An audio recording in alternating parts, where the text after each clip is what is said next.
you can't say that. You can't do that. You can't go there. You can't go to that website, George. George, you can't enforce the heteronormative, man. You can't do it, George. And of course, people are going to say, "Oh, that could happen." I'm like, really?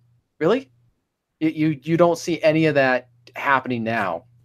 Yeah, but you know what? George got a little cocky, man. See, he wrote that letter. I put it in the mailbox. Hey, check that. It's a fun read, guy. I literally just read it now. I just read it just as soon as you posted. I just read it. Over on Forney's site? Yeah, terrahousemag.com. Or you just follow. It's a link to it's on TJ's Twitter. Link directly to it. I've been busy as hell today. I have not. Oh, we just posted it. I just read it now. It was okay. All right. I gotta log out of everything here. Was George a reference to the story, or is George from like 2001: A Space Odyssey, where the machine doesn't want it to do what it wants? No, that's the name of the protagonist in the short story. Oh, okay. And the nemesis is Ari, who stands for the collective. What is it? Where'd you come up with Ari? A-R-I. I was just thinking. So there's Suri, there's Alexa, there's Cortana. So I was thinking, okay, I need to come up with a different one. I think it's a reference to a Greek goddess or something like that, or Greek god. I can't remember. But I was just trying to come up with a name that was eerily similar, so it would sound familiar to people. I was really, with that story, I was trying to make it sound way too close to what we see now. To where people that was a good name, because I was picturing like that red blinking dot, when those AI speak to you, like that's right. In the sci-fi movies. So no, Ari's good. I like it. You could do more with that story. Actually, you could spin off. You could write a novel based on that shit. Well, that's actually what's funny is now that you mention it, that's part of my thought with doing short stories for the site is writing this stuff, and then if there's enough interest to do people want me to do a novel, I'm willing to do that. But I'm at the point in my writing career where the amount of time and effort it takes to write a novel is just too much for me, and especially if it's not going to sell well. So if there's the demand already in advance, then and that's partly what I think of when I write some of these short stories is, could I make this into maybe a novella or something a little bit longer? And if the answer is yes, then that's great, because then I can go back to it. But this is almost just the starting point for those, if they turned out to be ones. Yeah. Also, I got a lot of shit to read because I got too many fucking friends who write. So have a heart. Don't be writing all these fucking books, because then I got to fucking read them, man. I'll keep them short. Fuck that Ann Sturzinger gal. We don't want to. No, I'm actually really, one of the things that I'm working hard to do now is just keep things short. And if I do any books in the future, besides just editing the books that I have now, my biggest goal is keeping them very short, because people just they're too visually stimulated. They don't need a lot of description in the book, a whole lot.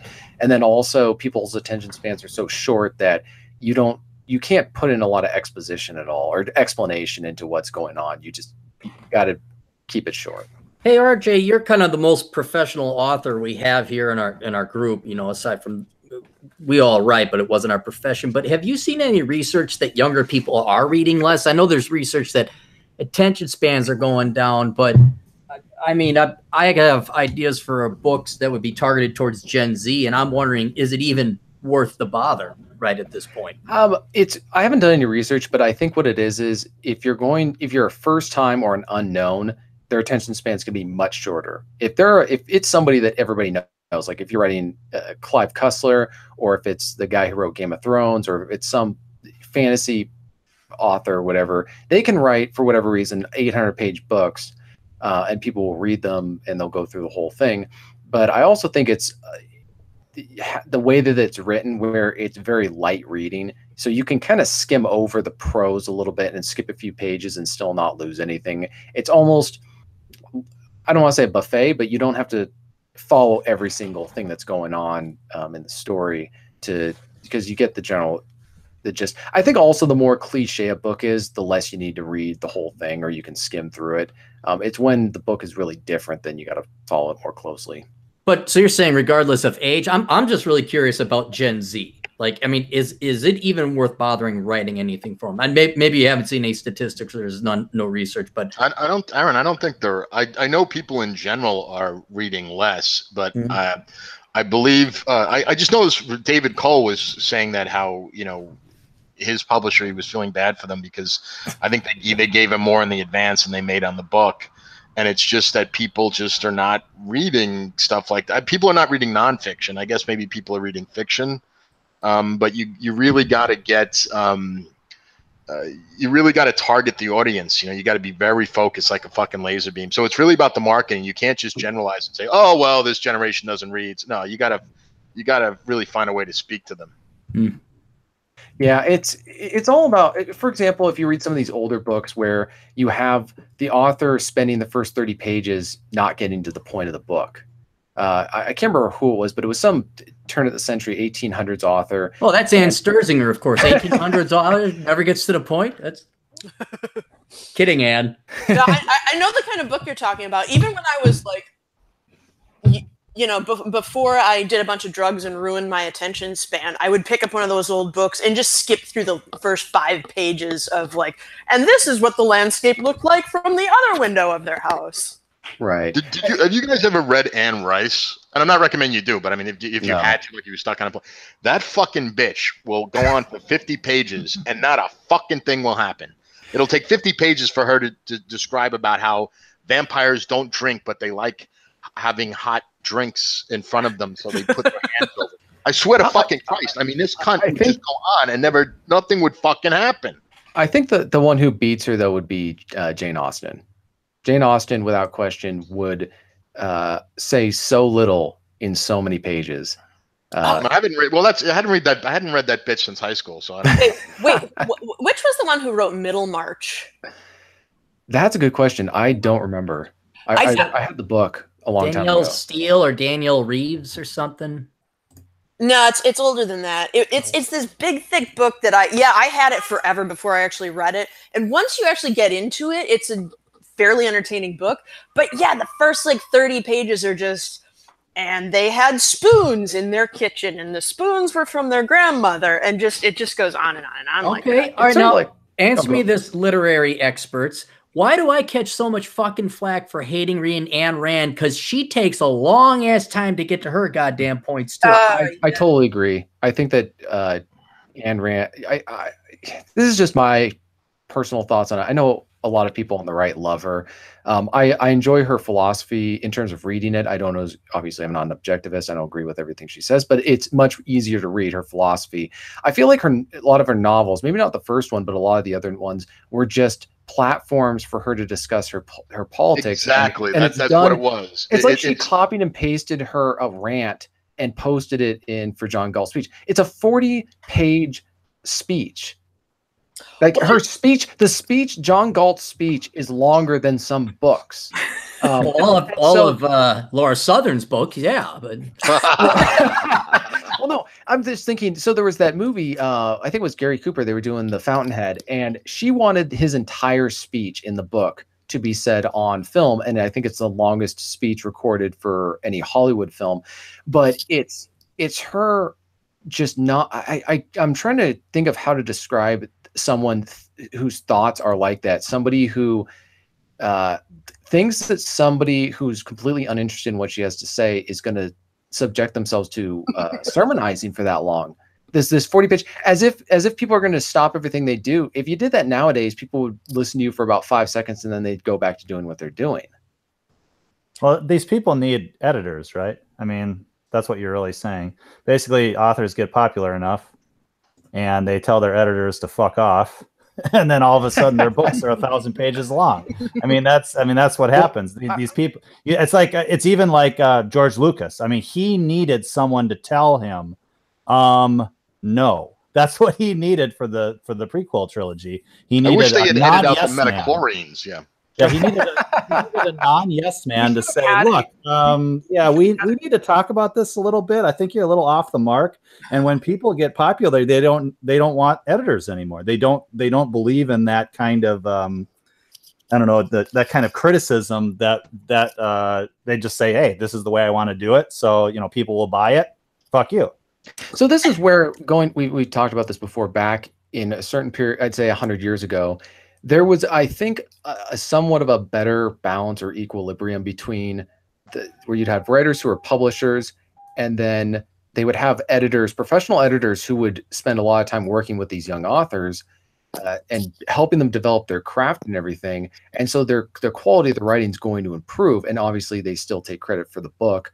But I think that that's the one thing that's lost with self-publishing, in the sense that it's saturated the market without any kind of edits. Now, granted, that's been in the past. And I think especially in the 1800s, you had a lot of people like Charles Dickens or Leo Tolstoy, who is another guy who should have had half of his books, eliminated. Like, an editor would have taken Anna Karenina and brought it down to about 200 pages. Right, but at least there aren't 200 of him, because not everybody can afford to print their books on paper. Well, and then it's a lot harder to figure out which one's the actual real Tolstoy writer who knows, or Dostoevsky, or somebody who actually knows how to write, as opposed to somebody who's really good at getting a good book cover and is good at marketing their book as being really great. But then you read it and all that. Well, what is it with the Russians and those huge books?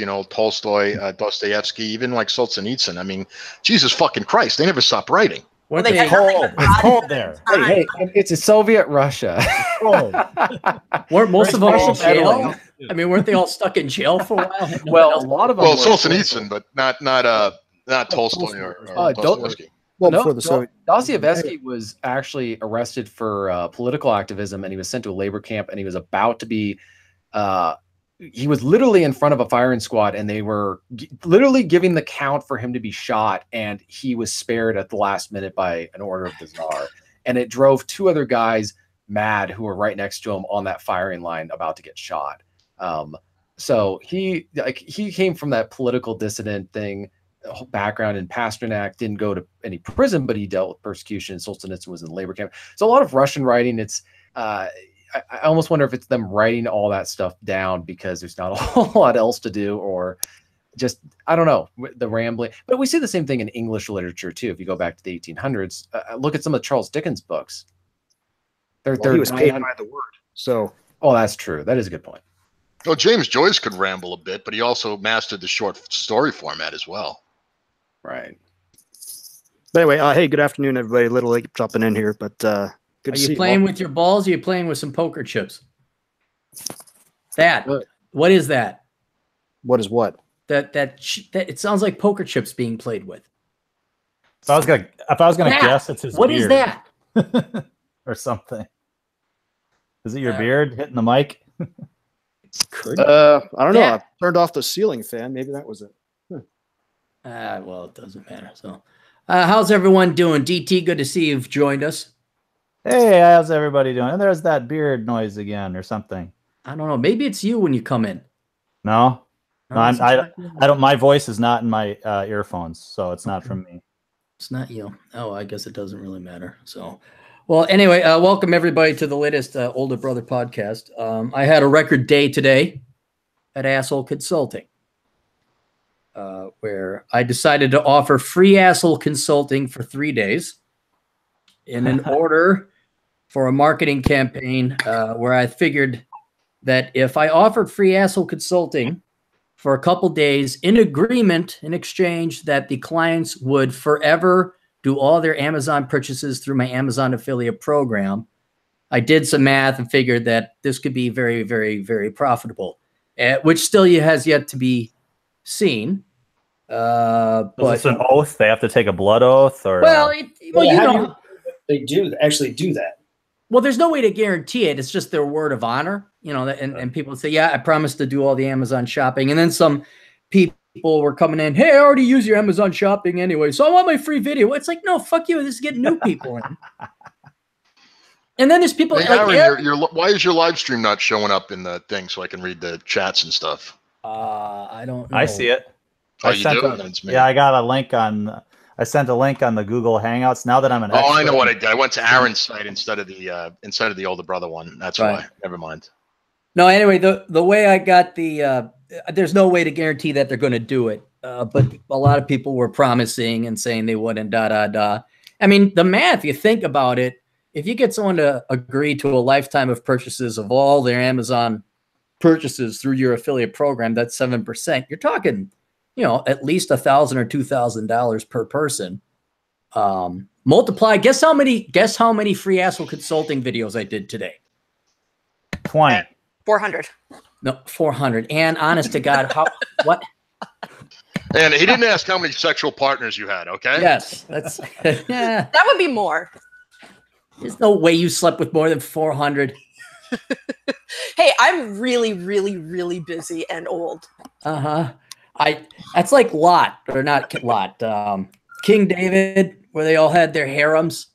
They had a harem or concubines of 3,000. I'm like, I don't have a harem.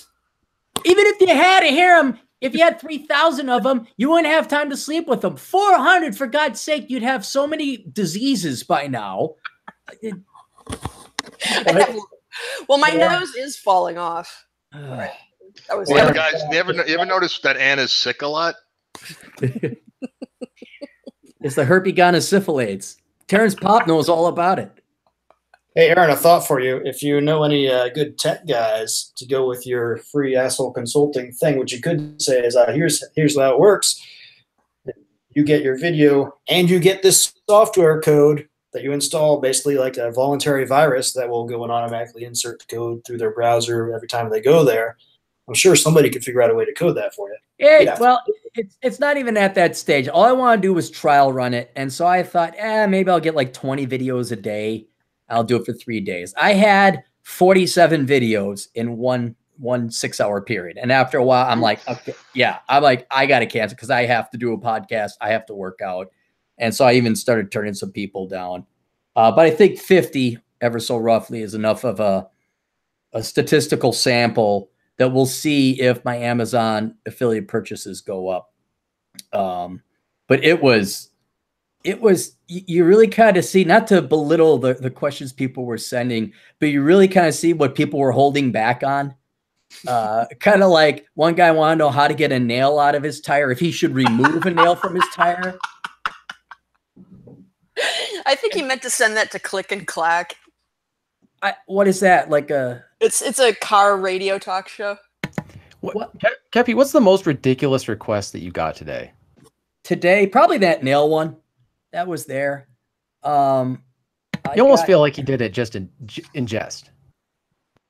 It could be, but you never know. See, I got some weird ones. So much to the point where you kind of get depressed because you're like, oh, these are the people who listen to me, or there's a certain significant percentage of these people that listen to me. You're like, oh, and I'm not picking on any. There's just like 3 or 4 that I'm just kind of like, are you kidding me? Are you kidding me? Do you ever get the Dan Savage type questions where like, well, is it okay if peanut butter just gets on my crotch and my dog licks it off? Is that? But see that? Okay, those are bullshit requests. I mean, maybe not. Maybe society is that dark, and maybe I'm slowly realizing that. But there were some that weren't spoofs or jokes, where I was just kind of reading through it, and I'm like, yeah, I'm losing my soul answering these questions right about now. That's saying a lot, because I don't know if Cappy had much of a soul.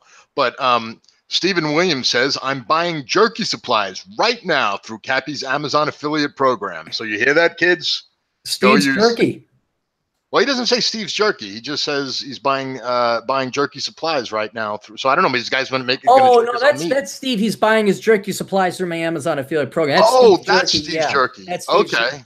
So all right, there you go. So that might be a lot of supplies, because I heard a lot of good things about Steve's Jerky. I've yet to try it myself, even though I do like jerky. Yep, I like the original jerky. I don't know if Steve is like, I don't like the teriyaki and the pepper. I just like the traditional jerked beef. Yeah, Facebook.com/Steve's Jerky. I make a good money on the Amazon affiliate account. It's, I think a low month for me is $400. So I do have a lot of people that do it. So I was sitting there thinking, if I did it, and I was running some projections just based on the 47 that I had today. We could be talking like $75,000 to $100,000, or amortized, of course, over the course of a lifetime. So these, 6 hours of work I did, it may have been painful and kind of a pain in the ass. And you could see it, like I was happy and excited, but by the last video, I'm like, yeah, fucking John Wright from fucking Oklahoma. Hey, Captain, how the fuck do I wipe my own ass with my own fucking toilet paper? Should I use my left or my right fucking hand? I was looking a little haggard and beleaguered. So Amazon just had Prime Day. What you're saying, Aaron, is that you had Asshole Day. I had asshole day. Yes. Sean, And maybe this should be a quarterly thing, maybe, or a yearly. The first annual asshole day. Asshole prime. No, I'm prime asshole. Yeah. Prime asshole. Yeah, prime asshole. You know what? God damn it, Ann, that's good. Aaron's got a prime asshole. All right. Primo, maybe primo. Primo prime asshole. I got some guys in Seattle that would really like to meet you, Aaron. Your friends, yeah. Well, look, nothing ventured, nothing gained. And it's stupid shit like this that I've taken a risk on that actually has paid off unexpectedly well. And so you never know. Even if half the people do it that they said they're going to do it, it would totally be worth it. Well, what's the risk? It was a day, right? Not even. It was 6 hours. Yeah, there you go. And some stress and getting, losing just that little remnant of my soul removed. Right, yeah. Its core, but the little bit. Yeah, of the 5 atoms, of the 5 atoms of soul that I had left, 4 remain. And Faustian bargain, yes.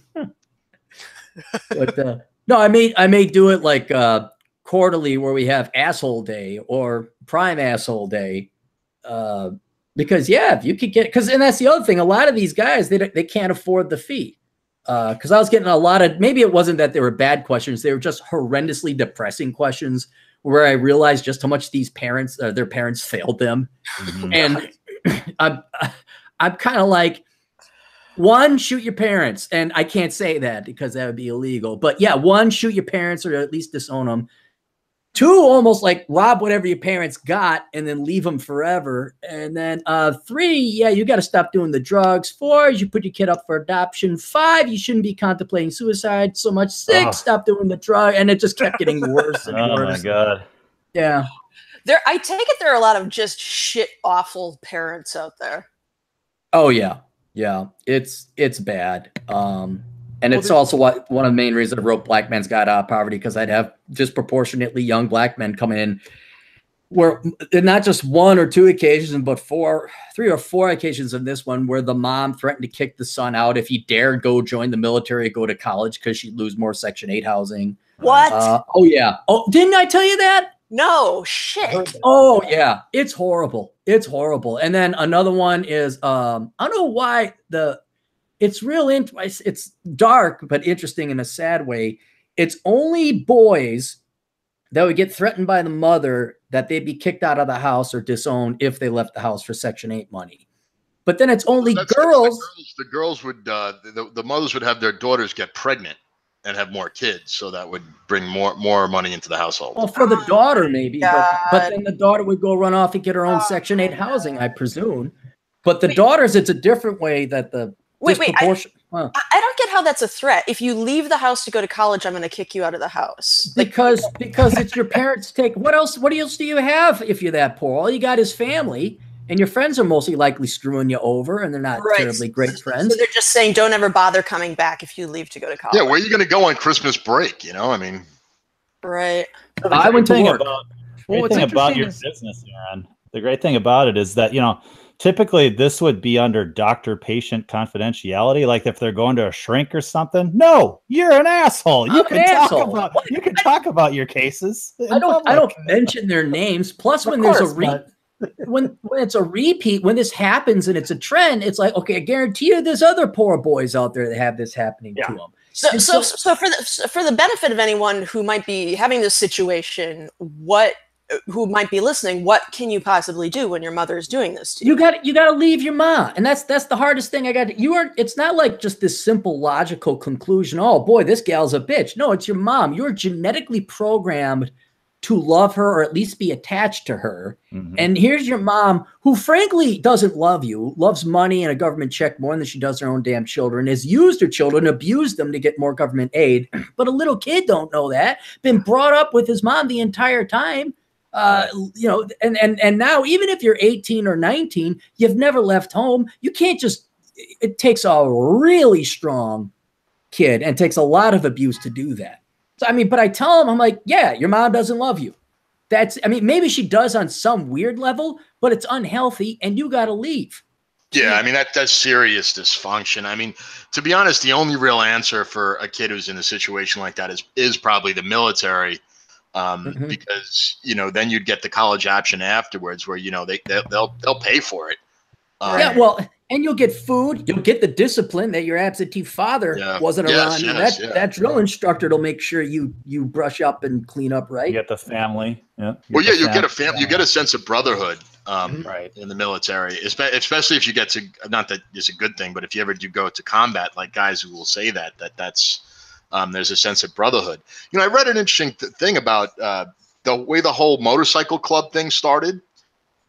Was these outlaw motorcycle gangs. It basically started by guys who came back from World War II in Korea, who were actually missing the fraternal brotherhood they had in the military, and that kind of renegade lifestyle they were living when they were in the shit.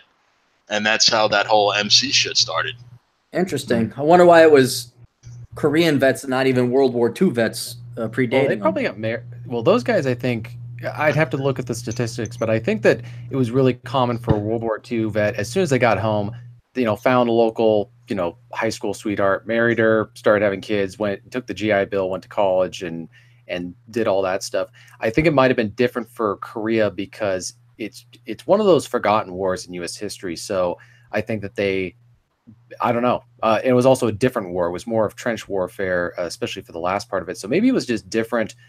They didn't come out and then enter a different period. But it's interesting how I was thinking about this the other day. This dovetails off of what John was just saying, how much and how important continuity is with human relationships. Because people are always saying, oh, I'm surrounded by people, people aren't lonely. Yeah, but are they around people who have any continuity or like knowledge or history with another person? Because I think that that's what can create a lot of loneliness among people, is they can be around people who don't know them, weren't there when they were maybe going through a hard time or like going through a crisis or a challenge like during war. And so they don't have that kind of relationship and they feel like they're not really known by the people around them. So yes, I think you're right about that, TJ. But if you look at the sheer numbers compared to World War II to Korea, right? There was 12 million people went off to war in World War II. How many people in Korea came back from World War II? Pretty much anywhere you went and be like, hey, yeah, I was over in the other unit. You could find some guy you could relate to, but Korea, maybe not so much. Right. And I think that goes to when we're looking at our society today and how atomized it's become. It's because people are moving around so much and not, I mean, there's a lot of different things to look at that. But going back to, we were talking about the parental kids looking for advice from Cat because their parents weren't doing a good job. I was also thinking about this. There's two different ways that parents can be a bad parent. One is by action, like what they say and what they do. And then there's what they don't do, where they maybe they didn't say anything mean. They didn't do anything bad necessarily. I think that's actually worse because they don't tell them anything they need to know to make it in life. And yet the kid's looking up to the parent saying, oh, this is the person who's going to tell me what I need to know to make it in life, right? You just naturally look up to them. And then to find out they either don't know or knew and didn't give you that information is a really hard thing for kids to accept. Because if this person who doesn't care about you and they're the most important person in your life, who else is going to care about you? Well, it's even worse. I mean, I'd be thankful if some of my clients' parents were just neutral like that, absentee or aloof. They were married, they're in the house, but your old man never gave you advice or your ma never gave you advice. And even if your ma gave you bad advice because, women just like a sensitive man and all that other bullshit, and that was damaging, at least they weren't actively conspiring against you. Like what the girls tend to have happen to them is their mothers will take out credit card debts in their name because they have their daughter's social security number.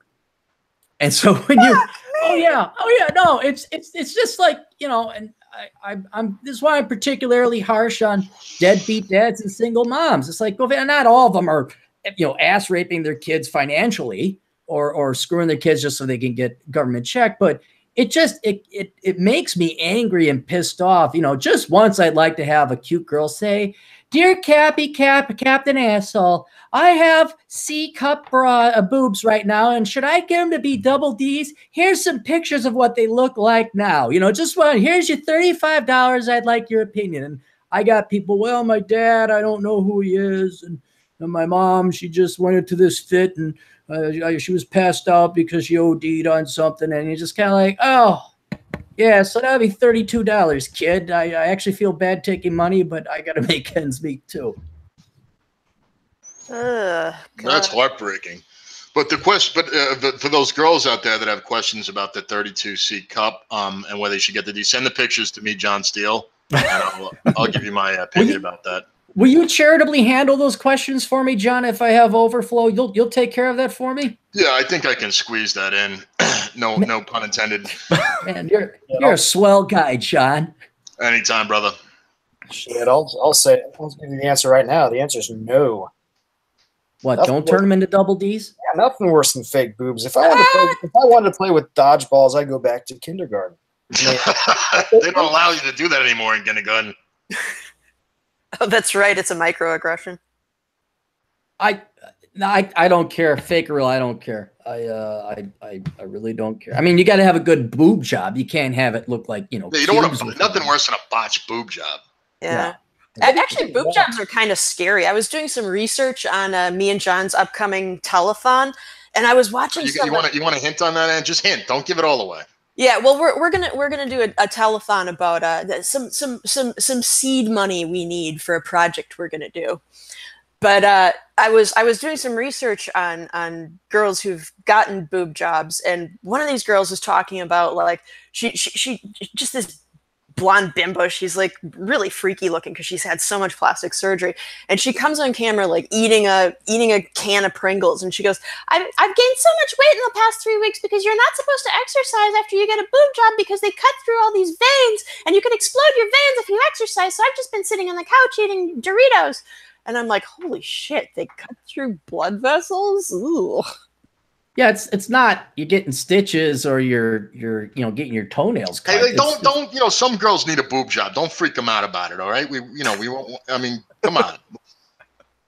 Okay, it's puppies and flowers, and you'll get Hillary Clinton elected as president, and free birth control, free chocolate. Yeah, they actually they don't cut you open. They beam the transplants into your chest, and the transplants are filled with liquid social justice.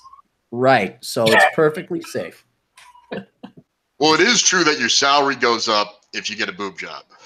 Ask any porn star; they'll tell you that. Is that kind of a little selection bias there, maybe? Maybe, but no. What about the all-natural thing? Kind of a niche that some folks go for. Oh, natural grannies. Well, I don't know about that. I still don't care. I'm not a bigot against boobs. It'd be fake or natural. I don't care. I don't know. I guess I'd have to sit and contemplate. Maybe as I've gotten older, I've matured in my taste, and I'll appreciate natural ones better. But speaking of horrible-looking boobs, there's something that's been bothering me this week. So I'm playing this video game. You ever heard Kingdom Come Deliverance? You ever heard of it? Came out. It was privately funded through Kickstarter a couple years back. Kick-ass game. Set in the medieval Bohemia. Doing awesome stuff. You're sword fighting. Doing great stuff. I'm like, yeah. And then you're chatting up the local mill girl. And then all of a sudden I get to the part where you guys actually hook up. And it goes from being the kick-ass sword fighting game to all of a sudden there's this graphics. So you getting it on with this kid. Well, what the hell is it? What the hell are they showing these graphics with actually banging this girl? Like, no kidding. This is a video game? This video game. And they couldn't even do it well because they had the worst set of horrible CGI boobs on her. I'm like, why the fuck do you put that in there? Wow, why would you make bad CGI boobs? It's not like there are any restrictions. Yeah. You have to understand that guys who are coding video games never saw boobs in real life. So yeah, I've seen the videos of the guys who made this. They put out a bunch of YouTube videos, updates. These guys are from the Czech Republic, like actual burly men getting out and fighting swords with each other to figure out how the hell to do the sword fights right in the game. They're not exactly, wastrels like some of the coders around here. I just don't get why they would put that scene in at all. Well, wait. Did they? I question why they would have the scene in there as well. But you're saying these guys went out and actually reenacted sword fights so they could do the CGI of the sword fights correctly? Yeah, they had like sword masters come and show them how the techniques work, and they had an actual armor smith come and make armor, and they would get out there and do sword fights with each other to figure it out how they make it work. It's like, man. So, but then they chintz on getting the porn actress out there to show them how that you appropriately have sex, or they just assumed they knew and then they botched it on the porn scene? I guess. They probably had no energy left to think about boobies after fighting with swords and shit, you know? I mean, who knows? This isn't for like Nintendo or console games, is it? This got to be for like PC. Well, it's PC, but you can get it on like the PS4 and stuff too. Is there a video game where you can graphically like cut off someone's boob? What? But no idea. Like, sorry, that random thought just crossed my mind. After that was kind of disturbing, Ann, and I'm like, oh my God. Are you in the middle of writing another book? Well, you know, there are video games where you can rip out people's spines, their eyeballs. Okay, but that was a bit spoofy. I mean, like, what was it? What was the Mortal Kombat? That was kind of a joke back then. I don't know if you want to sexually mangle a gal. Well, great, Ann. Thanks for that. All right. Well. Yeah, I know I need to get that picture out of my head, man. I already had an image in my head of you know when they have a like life monitor on the screen when people are playing a video game. I was imagining like as Aaron is fielding these calls today, his soul points are slowly going down. Oh like, yeah, it was. And he was already in the low yellow as it was. So. Oh, it was bad. No, I came off this week. I finally got the carpet back. I finally dried out the carpet. We've installed a Belgian show. All this piddly shit. And then I had on my to-do list, free asshole consulting trial run. I'm like, yeah, let me bang this out. And then just it whittled you down and whittled you down and whittled you down. And I walked into the gym. I fit the gym in between the videos and the podcast here. And I was just the most pathetic looking Debbie Downer looking guy at the gym. I'm like doing my pull-ups and I just like didn't have the energy. And I didn't. I was normally I could do about 13 or 14 pull-ups and I only got like 11 in. So somebody in the gym is taking video of you and posting it right now. Sad guy at gym. Sad guy at gym. So Mega like, Mindswifted wrote, "What the fuck, Ann?" I really need to turn my filter on one of these days.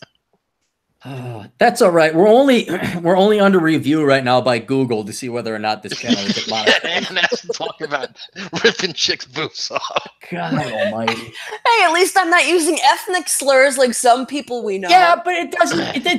It's almost worse when you're talking about mutilation in these dark. We go from like this deep philosophical, actually older brother helping out people in poverty and addressing it real seriously. And then here's the end. We should rip girls' tits off. Well, it's not real girls. It's video game violence. Yeah, that's still. DT, you got a happy life. Tell me something happy and jovial. Something happy. The reason why I've been quiet here for a while is not because I'm horrified by ripping tits off, but because I'm horrified by my Windows 10 computer again. In that there's this file called taskhostw.exe that suddenly was using 100% disk, and I'm trying to figure out what it is. And so I don't know if anybody in the chat can tell me. There's a bunch of different answers when I search for it online. Some say it's a legitimate process. Some say it's a virus. So wonderful. I think you were talking about that in your last podcast, Cap, about how you try to find an answer to something and you can't find a clear answer when searching online anymore. No, there's the YouTubes and the internets have been flooded with misinformation. People just going for clickbait and not even yellow journalism, just clickbait. And there was that golden era of time where if you want to look up something on the internet, usually the first search item was the answer you were looking for. And now it is if you want to find something technical, it's going to take you at least 10 minutes to find the actual answer. Well, that's the thing. I started the podcast. I'm like, okay, Windows update, shut off. Yes. Okay. Well, I'm ready. Okay. My disk is nice and low. And then I start hearing you guys cutting out and I'm like, what the fuck? And I look and it's at 100% again. And it's this task host w.exe. And I can't, so I ended the process and now it's all fine. But yeah, I had a computer. I had to mess around with that on. Fortunately, it was still within the time that I could send it back to Amazon. So I sent it back to Amazon and just bought a used one that somebody had souped up. You know what I'm going to do once the Super Chats gets approved here, or I learn how to put Streamlabs on this. I did have a successful trial run on Streamlabs on the Clary podcast. So I am able to get donations there. I'm not able to get people on. Like, I can't have you guys on Streamlabs yet. I haven't figured it out. But when we get some means of monetization on this channel, we're going to raise, I say, $4.73, and we're going to buy you a used Windows 7 machine that doesn't crash, and then you can join us every time. Yeah, well, I join you every time. It's just my voice might not, I guess. You're always here at Spirit. Hey, it looks like Jim Smithbride is giving some financial advice here. Vanguard total stock, mid cap and small cap with a good China fund in 40, 20, 20, 20 Wayness. I don't know what Aaron's thoughts are on that, but I don't believe he's big into Vanguard's mutual funds. 40, what's a Wayness? Well, no, so it's weighted. So 40% in the mid cap, 20% in small cap. No, 20% in the total, 20% in mid cap, 20% in small cap, and a good China fund in 20. This is how my day's been going. These are the requests and information. What the hell does that have to do with anything? What does he want? I don't know. He was asking about Arini and Forney, and then all of a sudden, I guess he wanted to get noticed, so he put something financial in there. Oh, and it's in all caps. So, Hey, Aaron, what do you have against Vanguard funds? Their fees tend to be pretty low. I don't have anything against Vanguard funds. I need the context. You can't just give me a ticker symbol and some allocation percentages and say, hey, there you go. I mean, what? Are you asking me what I think about it or what?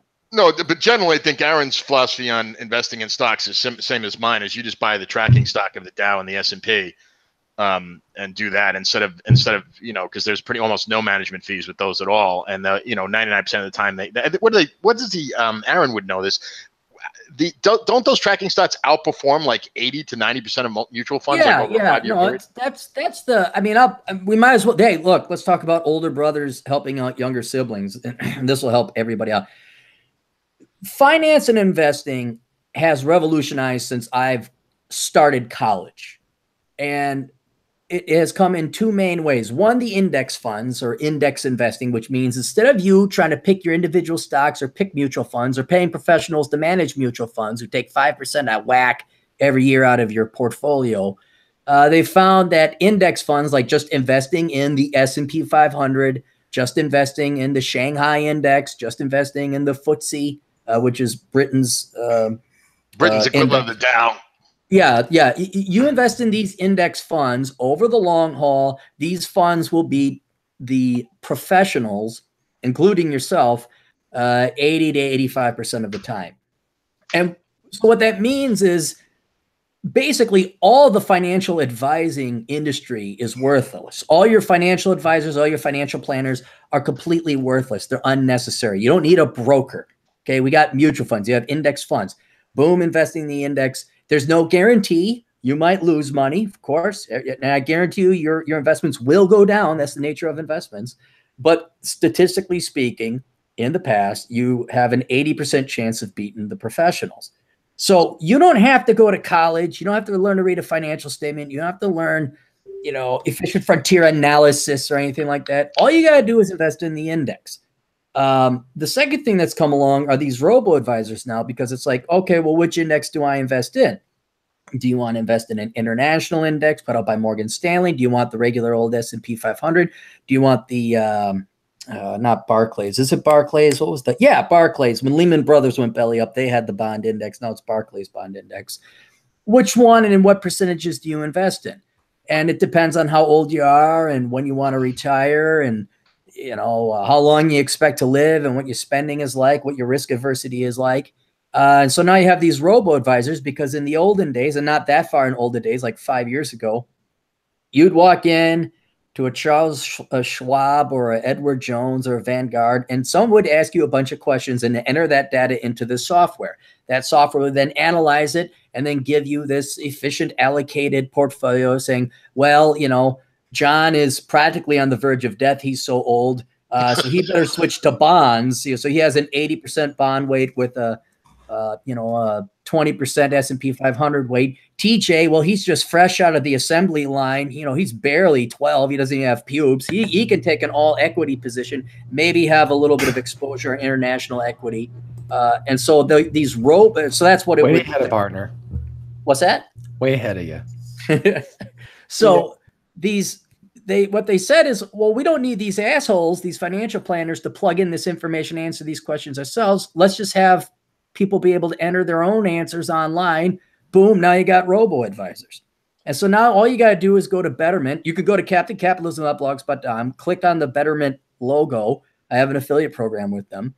And you just go online, you set up an account, get yourself an IRA, Roth or traditional, doesn't matter. Well, it does, but yeah, no, whoa. Yeah, it matters a lot. Get a Roth. It matters, but I'm not going to delve into it right now. People can pay me for me if they want. Right.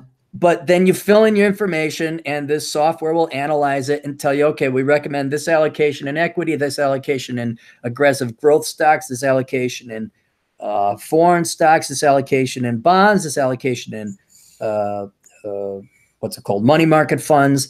And so now, aside from, I'd say, investment bankers, and even GoFundMe might replace those guys. There is just no damn reason to have a financial advisor now because it's just all automated. Oh, and by the way, these robo-advisors only invest in indexed funds. So they don't even dick around with actively managed ones that try and beat the index.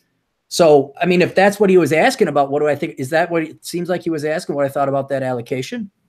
Yeah, I don't know if he was asking it or it actually seemed like he was just giving the advice, which I don't necessarily have a challenge with what he said, but it's very specific. You know, even whether or not, you know, the equity to debt ratio in your investment portfolio is something you have to consider. Like Aaron was saying, you know, because I'm on the verge of death, you know, I would be better to be more invested in debt, no pun intended, than equties. You want to hear my non-sexy advice? I would love it. Don't spend money. Pay off your house. And if you choose to invest, realize that you are placing your faith in the herd. You're placing your faith in people where I think it's like 50% don't have $400 for emergencies.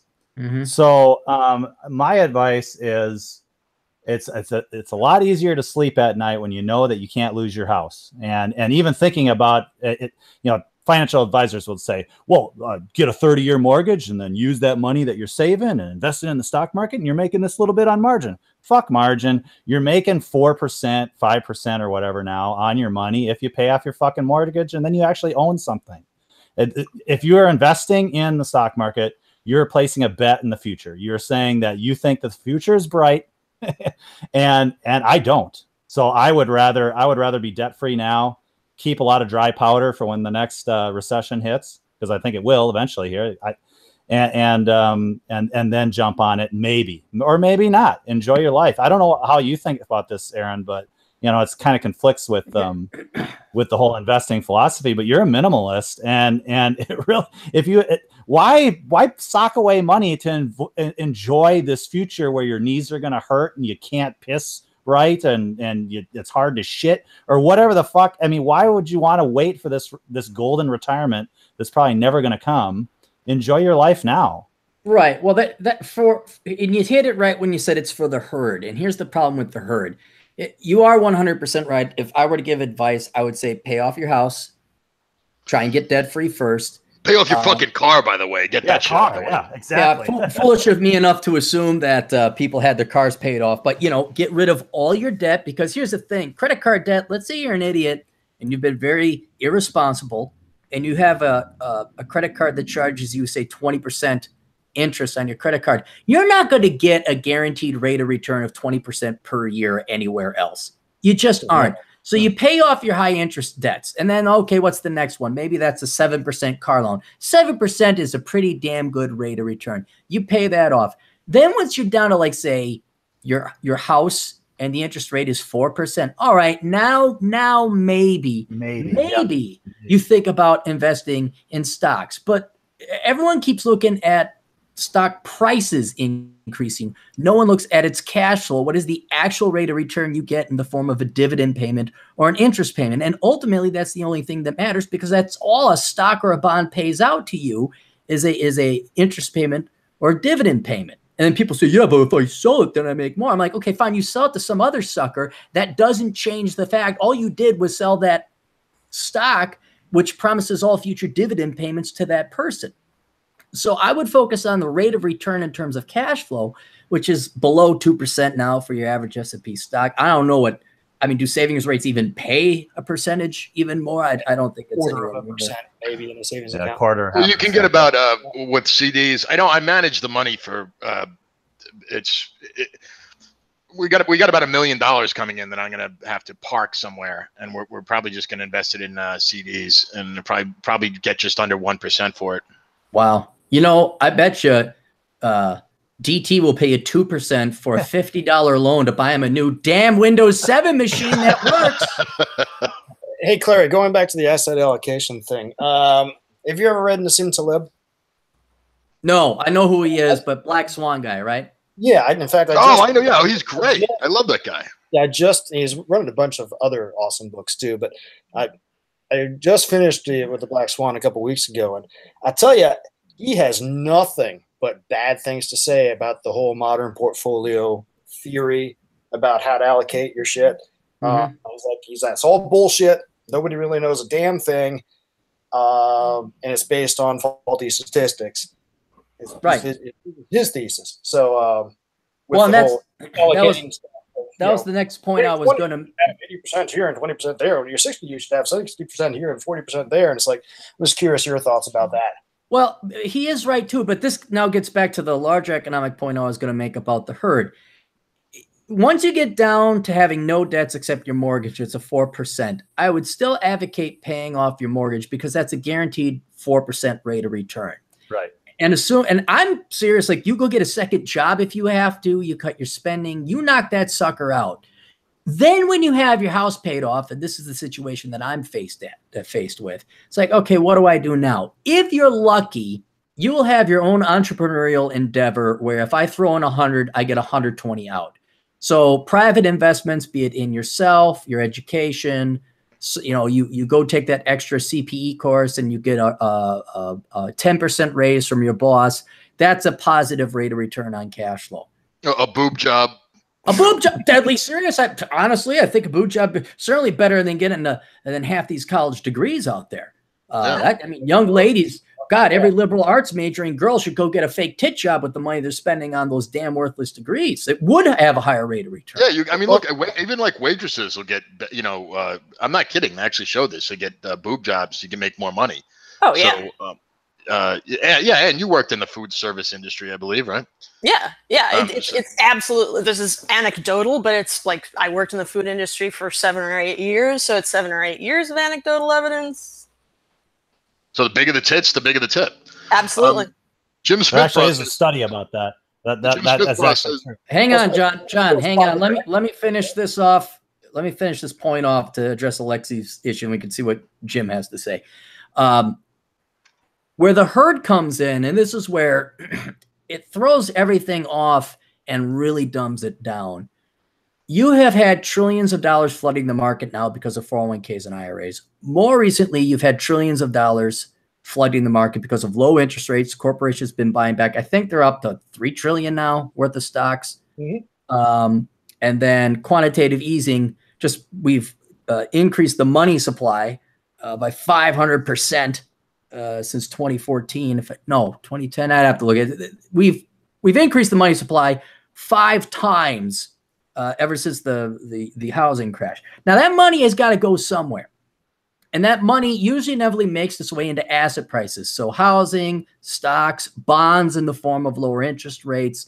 And people just aren't really necessarily spending that much money anymore. So it doesn't trigger inflation. Plus, not to bore everybody with the dullness of international economics, we actually export a lot of our inflation because foreigners are even in worse financial and more corrupt shape than we are. So they buy our inflated dollar assets. So it's not spent here on our shores. So what ends up happening is there is this, as long as we run federal deficits to the extent that we are now, say 5% GDP or higher, that money is going to have to be printed off. Federal Reserve and the Treasury will do their old switcheroo. Hey, we'll buy those Treasury bonds from the federal government because we're the Federal Reserve and we're different, even though it's still the same entity as far as I'm concerned. That money is going to end up increasing stock prices, asset prices, tuition prices, car prices, anything you borrow money from, because it will go through the financial system. And that's where you borrow the money. Anything you basically borrow, you see has gone up tremendously in terms of prices. And what that means is as long as we keep being spend more than we make socialist cheap, we are going to have ever increasing asset prices, not because they're actually going up in value, but because of the value of the dollar is going down. And that money is finding its way into asset prices. We don't say it's inflation because the CPI doesn't measure asset prices, but rents, housing, tuition, healthcare, again, whatever you borrow money for will go up in prices. So this puts you at a very interesting position. And where I hate to admit it, I did have an offer on my house. I was thinking about selling it. And then it dawned on me, one, I don't want to move. Two, I could sell for, something later unless the housing crisis hit. Three, I don't have to sell it because I don't have a mortgage. Four, I like living in the WBL. But another large thing is that if I got rid of the house, I would almost immediately have to reinvest it back into the housing market. Right. Because I don't view a house anymore as solely a place to live or even an investment. I'm viewing it more as a hedge against inflation. And I think the stock market is the same way now. In the olden days, rents would drive housing prices, profits and earnings and dividends and economic prospects of a company would drive stock prices. But now it is merely the expansion of credit and the amount of money being printed that determines asset prices. And since we seem to be Western civilization has gone away, we're just going to be like a tin pot second world Latin American country dictatorship where we print off more money. You want to have some kind of exposure in the stock market, in housing, be it directly owning a house or real estate investment trust, or you are going to be starting to lose against inflation. And so it's not even investing. You're really just defensively positioning money so you don't lose purchasing power in the future. Because think of the millennials now, and heaven help Gen Z. I know everyone was very excited about low interest rates, but that meant something when the average house was $150,000. Now you got houses at $400,000. Well, who gives a shit if it's still 4%? Your mortgage is now the same as it was when it was back in 1982 when interest rates were 13 or 14 or 15%. Right. Dude, you don't even want to think about how much housing costs here in San Diego, man. Yeah, $400,000 is cheap, dude. I have an apartment and I can sell this for probably $650,000. Yeah, but see, do you really think it's worth $650,000? I know it is because that's what the market is. I know that's what it is. No, fuck no. That's why I'm nervous. I know there's no way that this is sustainable. Well, but that's my funny point. It damn well just might be. And what triggered my thought along this was Australia's housing market. It never breaks. And I might slow down a little bit, but they keep printing off money. Now, they also have the Chinese flooding the market. But yeah, look at Vancouver, BC. I don't know if you know about their housing market. Oh, no, yeah. No, they are also flooded by Chinese money. And it's kind of like it's like you're damned if you do and you're damned if you don't. So if you have conquered all else and you have paid off your house, I think people looking forward when it comes to investing, I mean, yeah, you would like to do traditional analysis, looking at PE ratios, debt ratios, economic growth, earnings growth, the tie ratio, whatever you want. But unfortunately, I think investing is now more just I want to hedge against how much more money the central bank is going to print off. And so that's what it should be. No, that's what it shouldn't be. The central bank. No, if you're smart today, that's how you should be looking at it. You shouldn't be looking at it as, oh, this is how I'm going to make money and make it real quick. Yes. I'm going to get burned. Yeah. Yes, this is not. And so, well, except for Bitcoin, right? That's a sure thing. Yeah. I own Bitcoin. I'm not against it. I'm buying. Actually, you were talking to who was it? Atham the other day. Should I get a miner going? I actually do have a small miner rig going just for the hell of it. It's actually kind of fun. Does it Yeah, run you Windows gotta 10? explain Bitcoin to me. I mean, I know what it is, but I mean, how to invest in it the best way. Someone's got to teach me that, because I don't have anything in crypto, and I really should have at least something in on it. You know how hard it was to figure out live streaming and monetizing YouTube and applying for the process. Now we got to put Streamlabs on top of it, and all the work that Chris Beckloff went through Discord and all that. You know all that, John? Yeah. Okay, now multiply that times 1 trillion, and that's how difficult it is to figure out how to buy some freaking cryptocurrency, because those goddamn nerds have completely left people out in terms of usability. They're still in the world of, what, don't you know the command prompt on how to program a computer?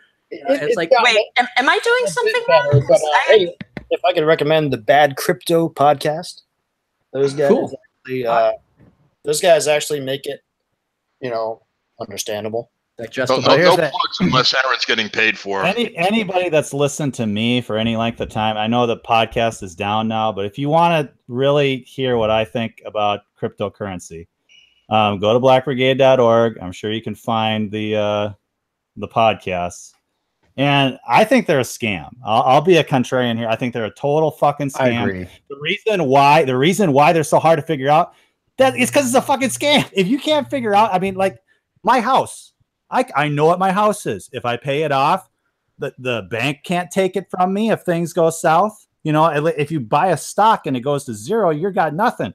If you buy your house and you pay it off and it theoretically plummets, you still got your fucking house. You still got something that's necessary for life. Shelter. I think that's the problem with cryptocurrency, is that it's nothing. It's just it's just an online thing that can disappear. And I mean, let's talk about money. Oh, you want TJ? You want to hear? I'll appeal to your intellectual mind here. All you need to know about crypto is that it is infinitely divisible. It's practically speaking infinitely divisible. If you look at the Bitcoin volume chart, back when it was reasonably priced, it was selling millions of Bitcoins or whatever. Anybody can look this up. And the minute it went crazy, and I predicted this on my podcast, I said, well, if what I'm thinking is true, if it's infinitely divisible and that's how they get more and more people into the market, I mean, a share of Amazon is whatever, $1,000 some. That is a governor. That's a governor on how many people can buy it, right? You can't buy 1,000th of a share of Amazon unless you're buying a mutual fund. And so it's not really infinitely divisible though, DT. I mean, it's got a limit. You can change that limit, but that would end up having, they're talking about that would end up forking the blockchain. So it'd be a whole different. Well, they're discussing making it even more divisible as we speak. I mean, because they're discussing changing. All right, hold it. Somebody is echoing. Stop talking over each other. Figure out who's echoing. TJ, sound off. I'm here. Okay, it's not you. It's mouse. Yo, is it me? You don't have an echo. Nope. It might be you. Do you have your speaker on? Am I echoing? Because I don't hear it. So you're not. That's what makes me wonder if it's you.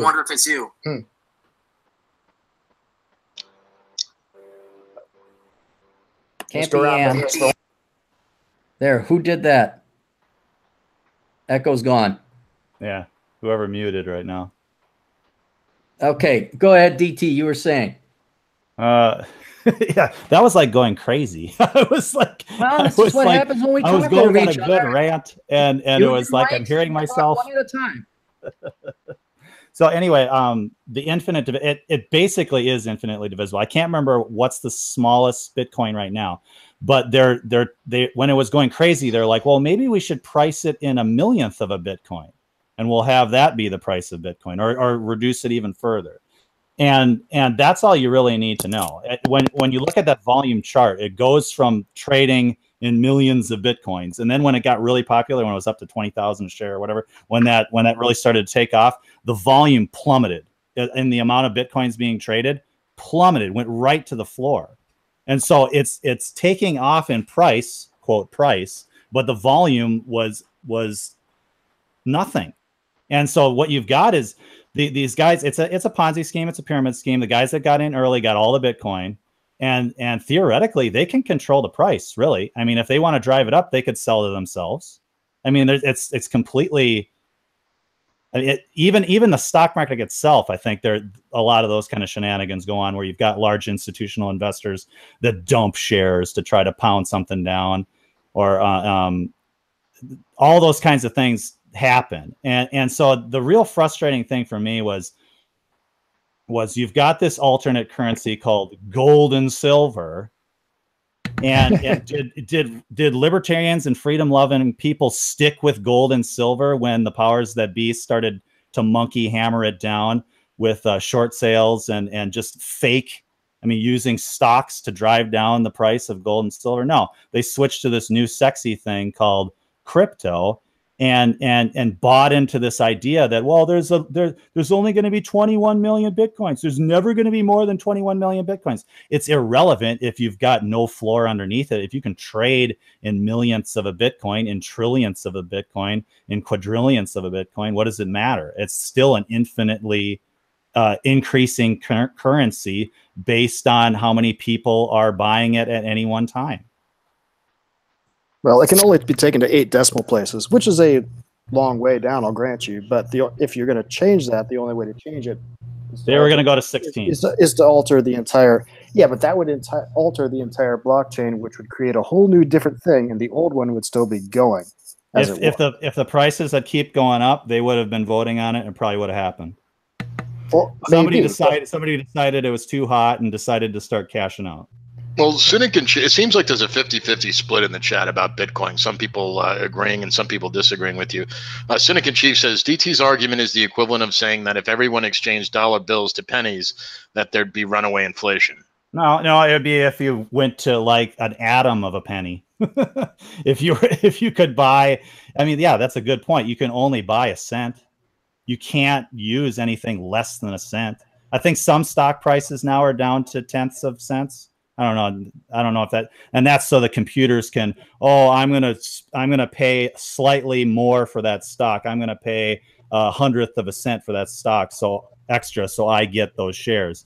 But you can't physically go out and, like Amazon, you can't call up E-Trade and say, yeah, I want to buy 1/1,000,000th of a share of Amazon.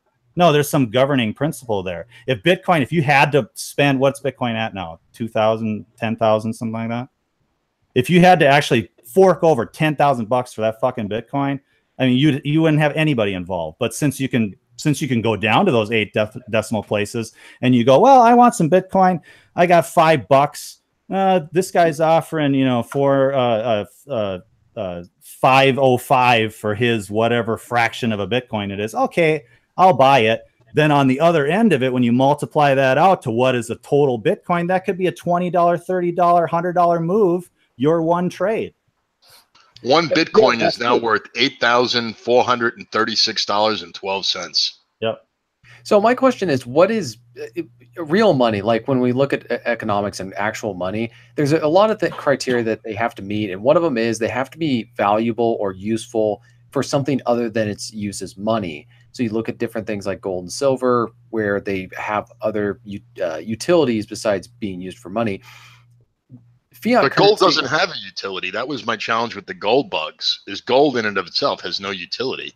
I'll answer something that's being rare doesn't give it utility. That's a good point. I would, and maybe Aaron might have more thoughts on that. My retort to that would be, it's been used and considered valuable for as long as recorded history has been around. So if it's still being considered valuable today, there's obviously a reason for it. Maybe I don't know the exact answer, but it's a lot safer than it's a lot safer than the use of, basically fiat currency requires government forcing everybody to accept it.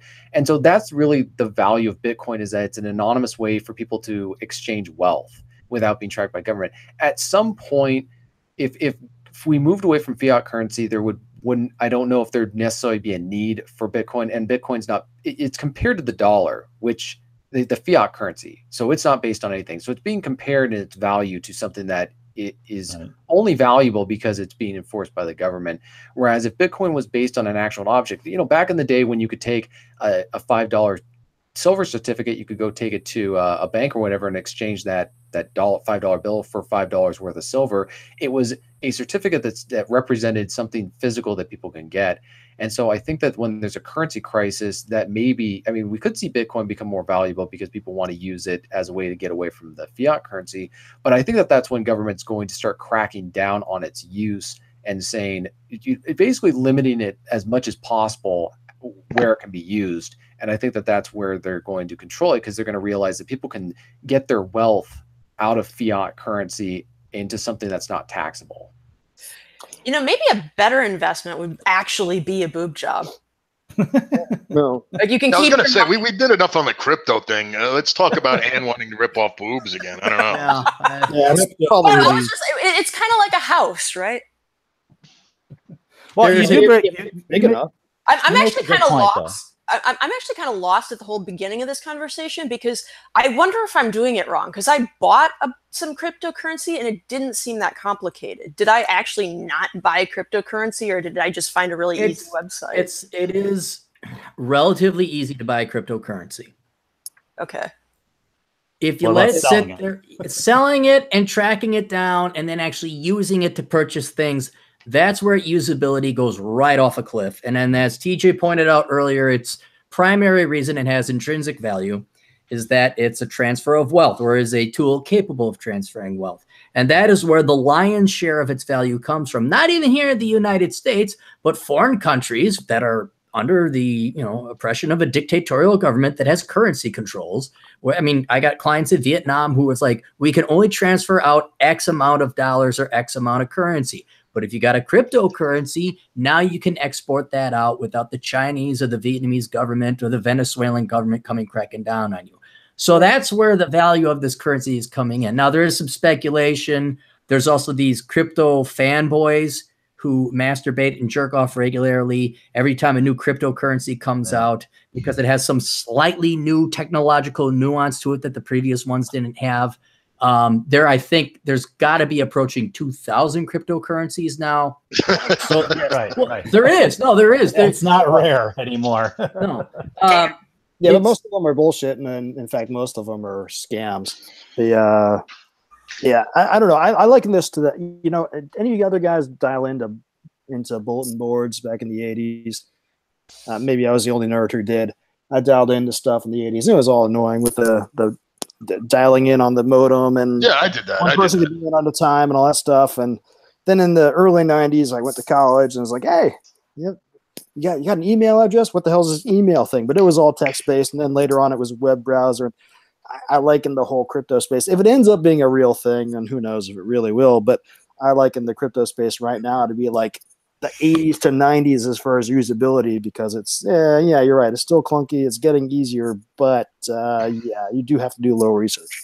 Yeah. Maybe I just buy weird shit, but I have no problem like buying Bitcoin and using it to buy things. Yeah. Well, Now, you remember how to access your account?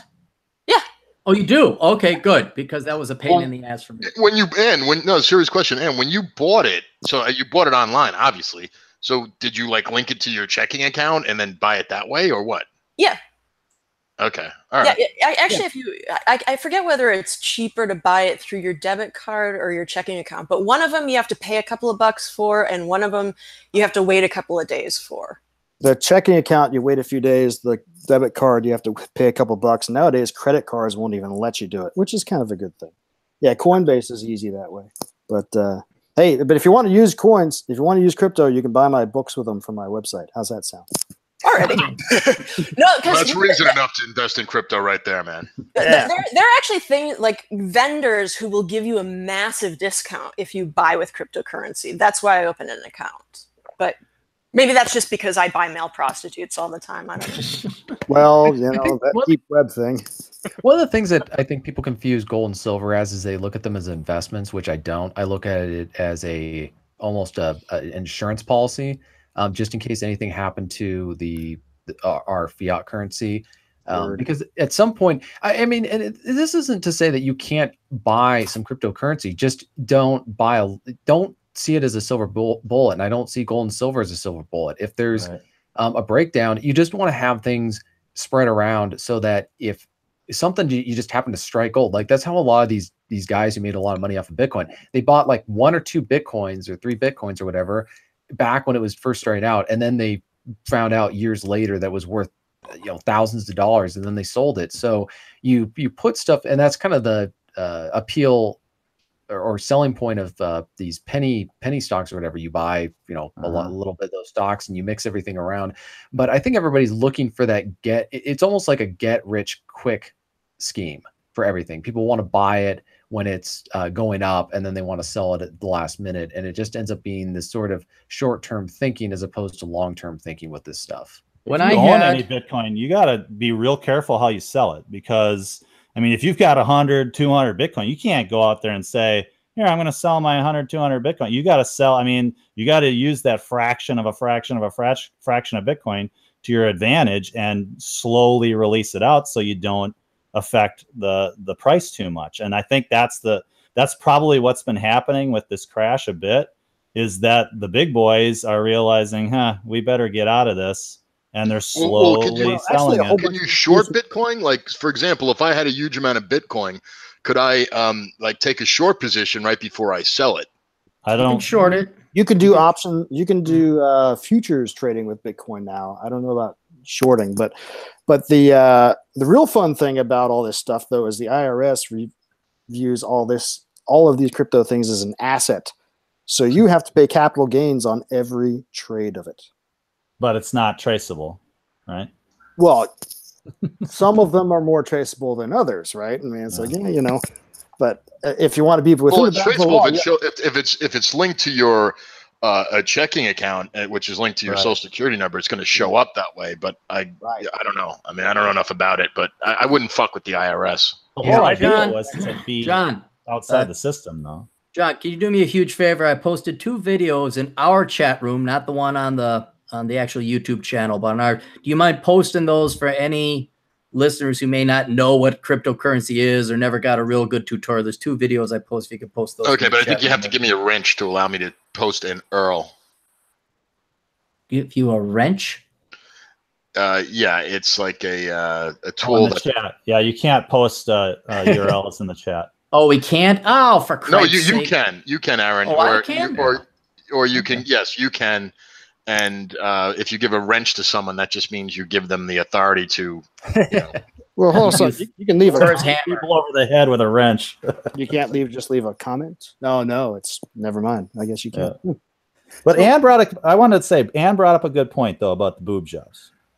It's a good point because think about how much time we spent here talking about, here's how we can make more money. We got to make more money. I want more money for retirement. I want to be that old guy with the golf clubs, in the sun, and the sun is setting and he's swinging and he's just in great shape. Are you guys working out as much as you're thinking about making money? Are you taking care of yourselves? I mean, there's this thing of investing in yourself physically too, whether it be a boob job, that's sort of cheating, but get out there and make sure you're healthy so that with all this work that you're doing to try to make this money quick and for retirement, that you can actually do something with it and you're not dead by the time you retire. I mean, right. Very good word. No, excellent point. Can I just say something to that? And Ann, you might want to plug your fitness thing after I'm done with this statement.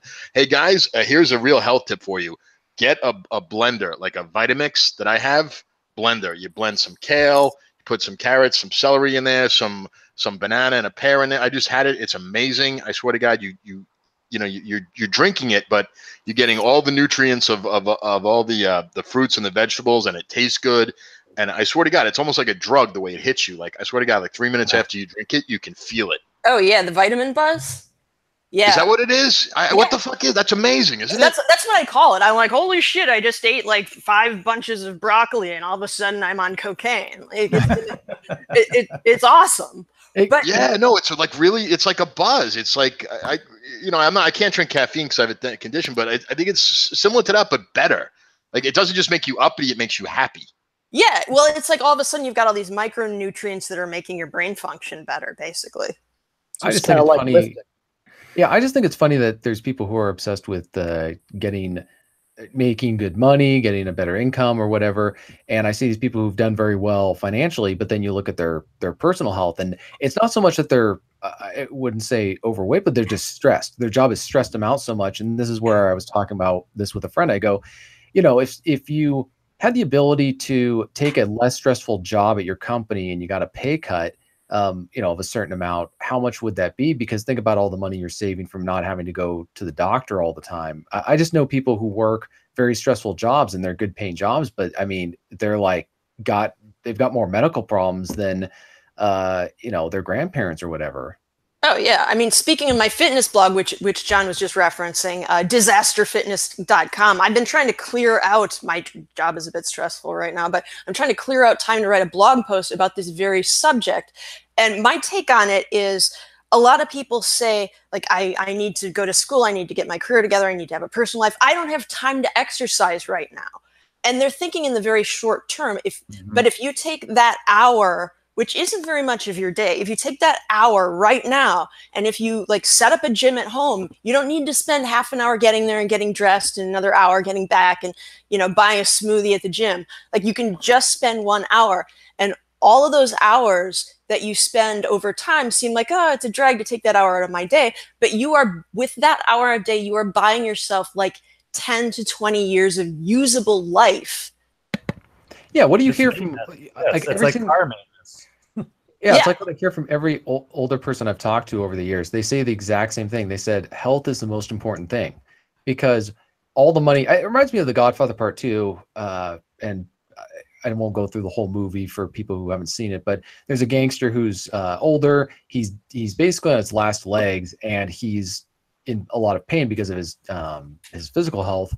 And he's talking about how he wishes he could spend all this money to make his pain go away. But that's the thing. You can have all the money in the world, and it can't solve certain physical elements. So if you don't take care of your body, you may have a lot of money when you're older, but what's the point of being wealthy if you're in constant pain? I think most people, especially people who are in that position in their elder years or their later years, if they could trade wealth for health, they would pick health. Almost all of them would, compared to yeah, of course. I mean, no one cares if you're rich and dead. I mean, what difference does it make? Well, Steve Jobs himself is a perfect example. Yeah, I mean, you got billions of dollars, but so what? You're still, everybody's got an expiration date. All the money But I in the mean, there's world- like simple things you can do. Like everybody knows, like go to the gym. There's a lot of simple shit you can do. Like take the fucking stairs, not the elevator, the escalator. I mean, shit about that not eat crap? the course of the year adds up, and your body will show it. So there's all these little things. I don't know if Anne addresses that in her book or not, but things like that you could just do. There's all these little things you can do to just move more.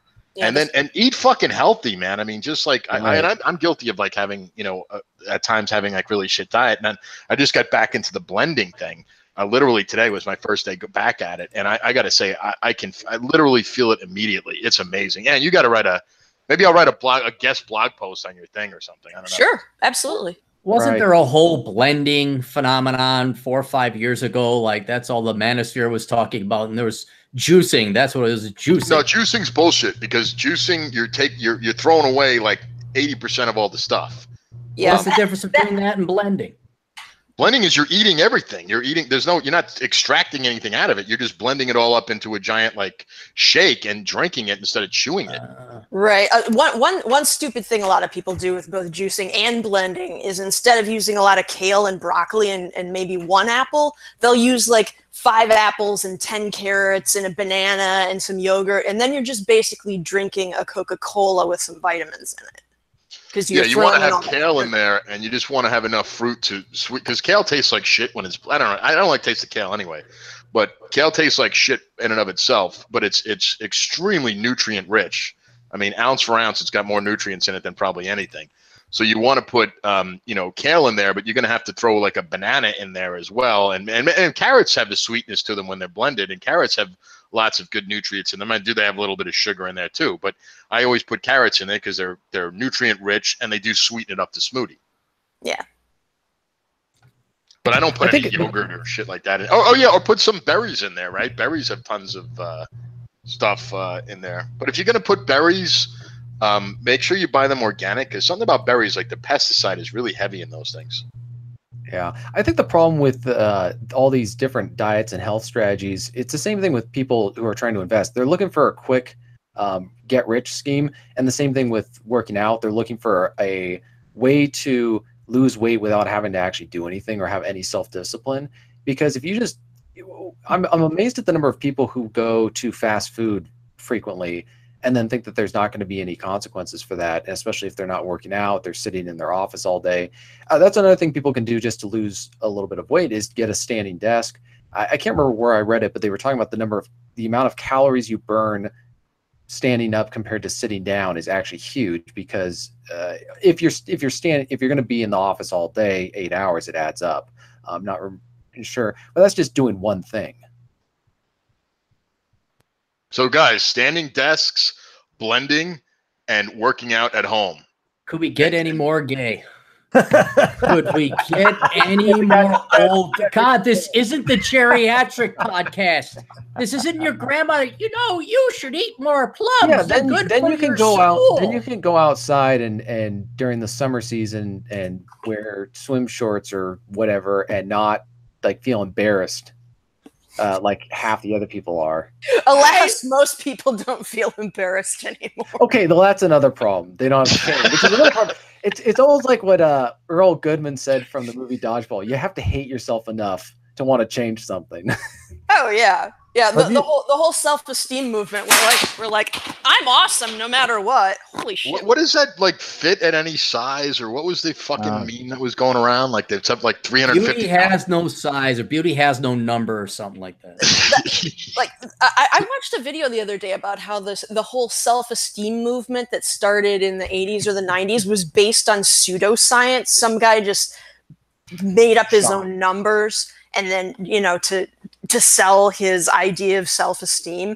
And then suddenly that's how we created this generation of monsters. Like right after he made the whole self-esteem movement a popular thing, you could see the chart of narcissistic traits start to shoot up. And so of course you get people who think, well, I'm so fucking awesome that even if I'm morbidly obese, not only am I gorgeous, everyone else should praise me and pay my health bills, as opposed to, yeah, having that little bit of self-loathing that makes you think, I actually have to like contribute something and look like a human being for other people to like me. I'm not just intrinsically awesome. You guys remember Emotional Intelligence, when that came out a couple of years ago? Yeah. Oh my God. And honestly, I've said it before, but my next step, you know, after everything runs out here, is I'm selling lies to women. That's my next step. No, selling Aaron, lies to women. I want to collaborate on this, because I think I have some. I mean, believe it or not, people, I mean, I don't come across it this way in Aaron's podcast because it's his show, not mine. But I'm even more Machiavellian than Aaron is. So we need to collaborate on that. I'd be impressed if you're Machiavellian than me. Now I'm really curious. No, I have. Well, I can't talk about this like in a public setting because, you know, the statute of limitations and some. Anyway, I won't. I don't want to give even the hints of the ideas. But what I've wanted to do is sit down and think of human nature, particularly in what motivates them in terms of sex, vice, emotions, feelings, and then just come up with the most fantastic of lies, like, you know, maybe the top 3 big lies, like get rich quick, take this pill and everything's going to be all right, you're beautiful no matter what. I mean, somewhere in there's a formula or a logic. And Michael Kingswood kind of knows one of my projects because I told him about a Harlequin romance novel I'm going to write, and he got a kick out of it. Dude, I would actually pay real money to read a romance novel that you wrote. That would be fucking hysterical. Oh, yeah. Well, I'll let you know when it comes out, but you can't let it know that it's come out by me because... I won't give away your nom de plume. Yeah, my nom de plume is going to be a woman. So, yeah, are you going to hire a young 20-something to pretend to be the author? Basically promote the book? No, just for the cover photo. Like, there'll be in the jacket, there'll be a picture of the author. There'll be named, you know, I don't know, something like... Carrie Laren. Carrie Laren. Yeah, that won't get figured out in half a second. No, I will. I'm gonna find you know, a volunteer. We'll probably have to do makeup because I don't want the person getting identified, and then they'd say, "Hey, you're a model. You got paid. You're not the real writer." But it will be a woman, and there'll be some tragic story about how I'm a strong, independent woman, and I didn't need no man fish bicycle, and I'm a single mom, and I have my degree in taking care of other women's children, masters. But yeah, it's going to play it by the script. It's going to touch every key. The only thing I really don't like about this is if I'm going to do a good job of it, I got to start reading websites like XO Jane. I actually have to read Harlequin romance novels. I have to watch the Hallmark Channel, and yeah, but it's almost like I don't care if I make that much money on it as long as I mislead millions of women to believe the same crap Oprah did, and I ruined their lives as they vote against my best self-interest and freedom. So it's kind of a revenge element. It's like, well, I can't change your vote, but by God, I could sure fuck up your old life and make sure you're an old spinster hag by the time you're 62. I'm having a flashback to when Aaron convinced that grocery bagger to get a PhD in acting. Yeah. It's all about like shortcuts, right? I mean, you guys have talked about it's all about shortcuts. That's the best way to sell something is that it's a shortcut. You don't need to do any work. It's time saving, right? I mean, how much? I mean, Aaron, you know, ever since we've grown up, everything was supposed to save you time, and you just fill your time with more shit. So nothing ever really saves you time. You're just looking for that shortcut. You're looking for that easy fix. You're looking for that easy answer. And back to the weight thing. Have you guys seen cool sculpting? Have you seen the commercials for cool sculpting? That you can freeze your fat and it ejects. Yeah, you freeze. They put something on you, some wand, that instead of ultrasound like heats you up, this thing must freeze you on the inside somehow, and it freezes your fat, and I suppose you just shit it out somehow. And so it's like I'm not a doctor, but I think there's some issues with that. I don't know. I would think so. Yeah, exactly. You really want to be. It's like the people. Hang on. Frozen liposuction. I mean, that's called cool sculpting. It's not liposuction. You don't have to cut into the person. Well, how the hell do you get it out? It freezes the fat cells somehow. I don't know if the freezing temperature of a fat cell is different than the rest of your body, and it kills it. It basically kills your fat cells with a very directed freeze beam. I don't know, Mr. Well, yeah, but it's still inside. It doesn't sound dangerous to me. But or you can do it the old-fashioned way by actually exercising, going on a hike. And not eating McDonald's. No one's going to pay money to have you tell them that, man. No, getting rid of fat cells has got to be. It's not your body has the same amount of fat cells whether you're thin or fat. It's just if you're fat, your fat cells are swollen with, I don't know, whatever the fat cells swell up. They're all trying to get rid of it by playing Mr. Freeze. So basically, if you freeze your fat cells and then you go on not working out and eating shit, you're just going to wind up with a balloon head. I'm sure they could wand your face too. Like you just keep freezing the so fat. So when you take a dump, does it like come out like ice cubes or? It's crazy though, but I mean that's what the extent that people go to. You know, the lifestyle lift thing, the cool sculpting thing, and even stapling stomachs. I'm just like, what if there ever came a time where you really needed to eat a lot of food to survive? You know, like say that's why your fat cells exist, is so you store energy so that in times of, you know, starvation or whatever, you're able to survive. So all these people that are getting their stomachs stapled, they're kind of again betting on the future that, you know, happy days are never going to go away. You're always going to have, it's just going to be endless streams of gravy into the future. Well, I bought a bunch of Bitcoin. That's never going to happen to me. Well, to play devil's advocate, even in super crashes of the past, like fall of the Roman Empire and all that sort of thing. I mean, technology remained, well, they did do some tech, but okay, I guess you could see a way where the entire civilization, all kinds of people starved during the Depression. You could see all kinds of ways for civilization to collapse completely.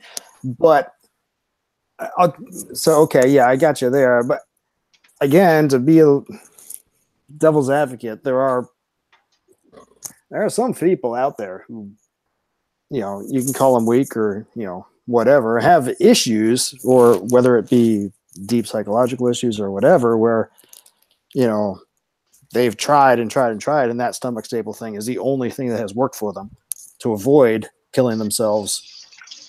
Right. The other way, right? I mean, oh yeah, well, you're talking about like the guys that like people like, yeah, for like 500 or 600 pounds, like there's not, you know, obviously, yeah, There's then it's like a genetics. life or death situation. It's like you either get your stomach stapled or you'd be dead in 6 months. Right. Yeah. That's different. That's a health reason. That's not, you know, to look thin and to look better. And Yeah, besides, that's what not happens? vanity. That's like that's like getting, you know, angioplasty or something, you know. Yeah.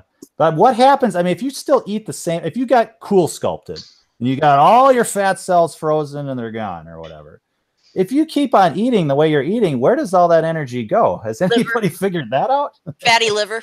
Yeah, or something. Yeah, your organs just swell up. Yeah, but isn't that the reason that, like, one of the reasons like fast food is bad for you is because it doesn't have any nutrients in it? Like, I'm sure everybody here has done the thing where you went to the McDonald's or the Burger King or something like that, and a lot of times that food will taste good initially when you eat it, but then you feel like shit for the rest of the day. It's like it strips out the nutrients out of your body.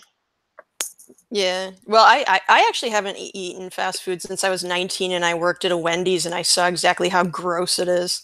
Like, actually, as bad as it is for you on a nutritional level, the nutrients in it are the least of your problems. Good to know. Like, you're definitely eating whatever was on the floor in the cooler, because the likelihood that somebody making minimum wage, drunk on drugs or hungover, accidentally dumped a whole tray of tomatoes on the floor and then was too scared to tell anybody, so they just dumped them back in the pan and put them on all the food, pretty high. We should do a shout out in the chat here to this Aaron Torres guy. Yeah. He says he's lost over 150 pounds. And he did it, you know, he trained his ass off the last 2 years, but one of his friends wants to do a stomach staple because he's lazy. So good for Aaron. Oh, no, yeah, Aaron Torres. Right. Great job, buddy. Great fucking job. Seriously, that's something you should be proud of. Well, what else, John? What else we got in the chat room going on there? All right, let me scroll a bit. You guys keep talking. I'll see if I can find some good stuff on there. I like organic soap. Someone actually called Aaron a boomer. A boomer? Yeah, they said you sound like a boomer. You're starting to sound like an old man. Well, that's because I'm just getting so pissed off at the young kids nowadays. Yeah, but boomers don't sound like old people. Get off my lawn. You know, I've noticed, though, that's becoming a general insult. Like, even if you're clearly Gen X, if you're doing something that just they don't like and it's not cool, and like, I don't like being yelled at because I'm a millennial, you're a boomer. Like, that's a new part of the lexicon now, is just to call somebody a boomer. Well, if they weren't acting like such an ass generation, nobody would make fun of them. But my God, they're just so fucking make funnable. They got fucking safe rooms, and they're not even the cool punk rocks who might have actually been able to get in a fight back in the 80s. They shave their heads, they put ear gauges in, they look like utter shit. They champion and celebrate not even mediocrity, but inferiority. They always try to go down who's the most oppressed, retarded piece of shit. Oh, look at me. I won the El Crapo Olympics for being the crappiest person ever. And then we're supposed to like, what? We're not supposed to make fun of them? Yeah, I was working today. I work from home, but I decided to get out and go to a cafe. And there's this shitty cafe at my street because I live in a hippie neighborhood. These two women were sitting there bitching because someone they knew was talking about how open they feel to gay and lesbian people. And you are really loved. Now, you would think that they would see this as a positive thing. But they started picking apart this person's language. Like, can you believe he just said gay and lesbian? Like, I just don't feel included because that. And what's scary is like you think, nah, this can't exist that much out there, and then you see them like fucking zombies. They're all over the place, and it's just, and it's not because I'm an old man and dang it, it's like, no, if you don't change your act as a generation soon, we're all going to die. And I'm not going to get my fucking Social Security check. You know, the Chinese better be really fucking corrupt and classic boomer talk just now. That's not classic. Not getting your Social Security check. Well, that's boomer talk. Yeah. That is Now- boomer talk, yeah. now that I'm now almost that wishing that there. Social Security does collapse just to fuck the boomers, but Exactly. It needs to happen sooner rather than later. Yeah. Exactly. I mean, that's going to be a classic situation is where you, if you want to boil down a lot of the boomer mentality on a lot of stuff, it's don't rock the boat until I cash out my 401k or whatever retirement thing and I get my Social Security. So whatever you guys need to do to keep the economy going on its trajectory, I know it's screwed up. We know it's not sustainable. We know it's going to screw you guys over, but don't do anything until we get out of it. What's going to end up happening is there's going to be a whole new generation, but while they're trying to cash out on these Social Security checks, they're going to just default or dissolve Social Security entirely. Because they don't care. There's no continuity. They don't just care. print off more money. No, Housing prices will go up. They're going to just say, yeah, we're going to just stick you all in government homes, or when they go to confiscate the private wealth to pay off the debts. Well, they won't be able to go confiscate baby boomer homes because every one of those fucktards have reverse mortgages. Alex Trebek, Exactly. Alex Trebek said that I could get a reverse mortgage. You Exactly. kids don't need an inheritance, right? Ooh, dang diggly. I got my lifestyle lift and my reverse mortgage. It's a happy days are here Stomach again. Woo-hoo. stapled. I'm going to be a hot 70-year-old great grandma. You Yep. youngsters and your bad financial ways, right? Yeah, I don't think the boomers have never wanted to be old. I disagree with the whole idea that boomers are like old people. When you look at ARP, I'm sure if you look at the covers of ARP magazine, it's like Bruce Springsteen, yeah, I'm cool rock star, and you know, you see all the commercials with them riding their bikes through the national parks of Utah, you know, and it's just like you never have to grow up. If you're a boomer, you've never had to grow up. And now they just want to get out of it dead. Most of the time, it's like, if I could just get out of this alive, I'll thank my lucky stars. No, the boomers want to get out of this dead. They want to all be dead and gone. They have taken all the productivity, all of the hard work of the past, of their parents' generation, the greatest generation. They took all of that asset that they were given to take care of. They've used it all up, and they've used up all future productivity too. I mean, they not only just completely fucked up the past, but they fucked up the future. One single generation. And it's also that they never had to grow up. Yeah. I got to agree with everything you said. Yeah, absolutely. I am going to charter Gen X with one major sin, though, because I like to be intellectually honest. It's not just like fuck the boomers and fuck millennials and yeah, Gen X rocks because Gen X sucks. What Hey, Gen X, I'm sorry. I got to bail. We just had a crisis happening here. all So right. I'll roll out. Yeah, All right, you take guys care. have- Take care, man. Hope everything's okay. Let us know. See you, Michael. Yeah, it's all good. Take care. All right. And that is, we are fully responsible for the social justice warriors. And maybe not us personally, but the academics who, when we went to college 20 years ago, and we knew them, they were like, remember the show Fame? Yeah, In the 80s? I was a little, but that's when we were like little kids, though. That's when we were little kids, but they all thought they were really intellectual and they're very smart and they were all going to be actors. And everything. Well, those assholes went on to become professors. And then for the past 20 years, it started happening. I'm sure the baby boomers planted the seeds with diversity and what's it called? Environmentalism and all that. Well, now you could go major in that shit.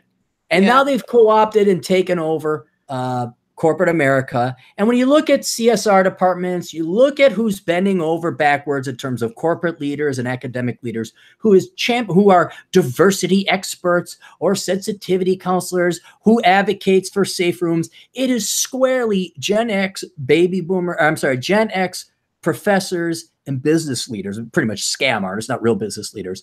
They're the ones that are at the forefront of this. And they're the ones that allowed social justice warriors to form. Yeah. So weren't they promoted by boomers? Weren't they? They got the jobs because boomers hired them. Yeah. So they continued the legacy of the boomers. True, but That you want to fuck talk everybody. about... Ann was going to say something. Go ahead, Ann. I kind of got to see this happen at my first newspaper job in 1992. I went to Madison and straight away got a job at the Daily Cardinal, which was, well, I think now it's conservative, which is hilarious because the school had to take it over and pay their bills. But they were an independently owned, really just radical leftist newspaper, and everyone there was taking the the sort of ideas of the baby boomers about, you know, privilege and the whole Foucault shit. And I actually got to watch it take form. And what happened was, at that age, everybody wants to be the most radical, right? Like if you're in a punk rock band, you got to be the loudest. If you're wearing clothes, you got to have the weirdest clothes. And these people took these ideas at that age where you're just completely run on fucking hormones, and had this contest to see who could take these ideas the farthest. And I kind of stepped back from it, and I was like, whoa, you guys, this doesn't actually jive with reality. My big wake up call was when somebody told me, she was this rich girl from the East Coast whose parents owned like half of Vermont or something. And she told me, that she wished she could go home with me for Christmas because she'd always wanted to see a white trash Christmas. And this girl, yeah. And this girl is a self-avowed communist. And I'm looking at her like, these people are, yeah, like, hey, you're such a bitch. I don't even know what to say to that, because I'm a nice Midwestern girl and people don't say shit like that because otherwise they wind up chopped up in somebody's fucking freezer. But B, like, your supposed political convictions are just absolute bullshit. Yeah. Like, you're you proletariat Christmas? Is that what you meant? Yeah, exactly. Right. So I kind of just stepped back and, you know, made my paycheck that I had to make, but I was watching these people just race to see who could take these bullshit ideas the farthest. And it's kind of understandable because they're young and they're hormonal, and like I said, they want to see who can be the most extreme. But they created this stew of crazy adolescent extremist ideas that they ran with for life because they patterned themselves after the baby boomers who never grew up. I gotta say that on top of what Ann was just saying, one of the problems that we've had that gave rise to the social justice warriors is that the generations that were raising the ones up and coming about in high school and about to go to college, they did not exercise the same resistance to what was going on in the universities that they do with, say, the Second Amendment. I mean, anytime there's any proposal that deals with gun control, there's an immediate reaction. You have the NRA, you've got Gun Owners of America, and all these other different organizations. Whereas, look at what they tolerate in colleges, where they send their kids out there and their daughters and their sons to pay tens of thousands of dollars a year for them to learn this stuff. And they just kind of shrug their shoulders. And so if they were completely intolerant of any of these ideas being taught to their kids and yanked them out of universities, it would have ended from the beginning, but they didn't for whatever reason. It's like as Americans, we have this very weird psychological and cultural identity with firearms, where the moment people talk about any kind of gun control, we immediately think of totalitarianism. We think of, the cattle cars or whatever. But then they think, oh, there's nothing wrong with sending my daughter out to a college where she's going to be taught, all sorts of horrible stuff about me, her father, and I'm going to be doling out tens of thousands of dollars of my money for her to learn this.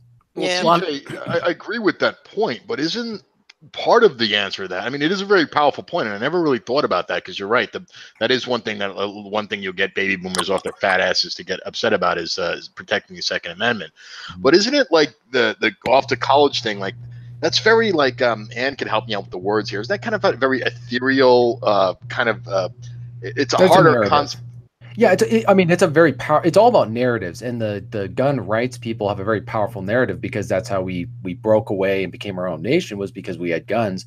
And so that's part of the American psyche and identity. Whereas with the college thing, yeah, there's such a strong narrative of, this is the path to success. This is how we became successful as your parents. We went to college. This is what this is what, people of the middle and upper class do.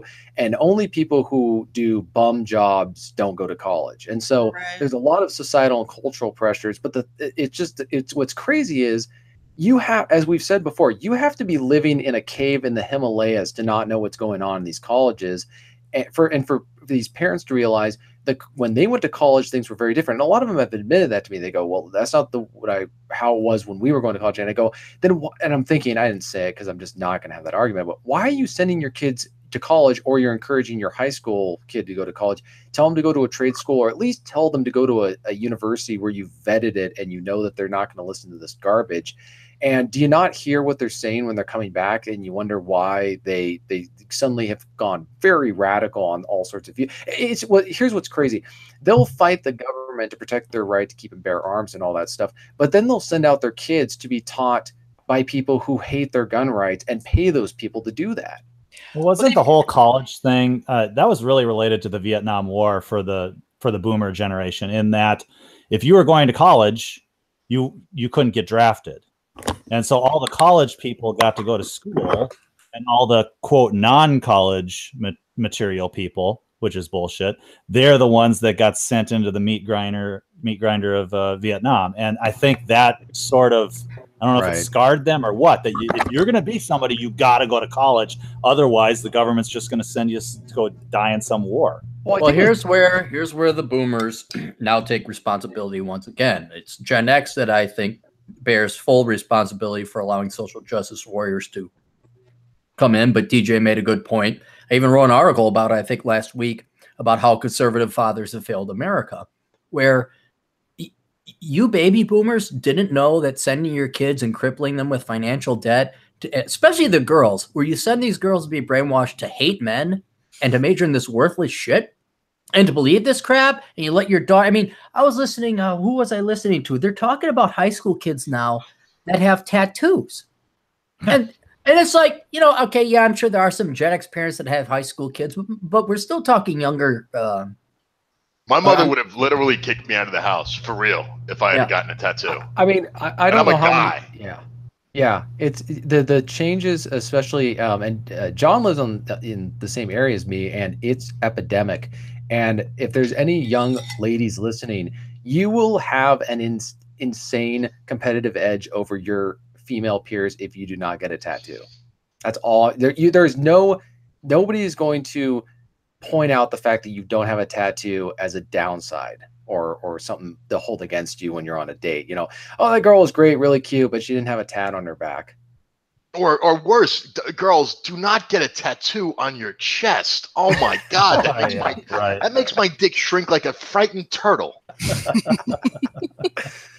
But going back to the college thing, the problem is that these boomer or just parents, it's a weird combination of they know what's going on, but they also don't keep track of what's going on. So they assume, oh, my kids wouldn't believe that garbage. My kids are above that. My daughter certainly wouldn't believe that stuff. She knows I'm a good dad and all that or whatever.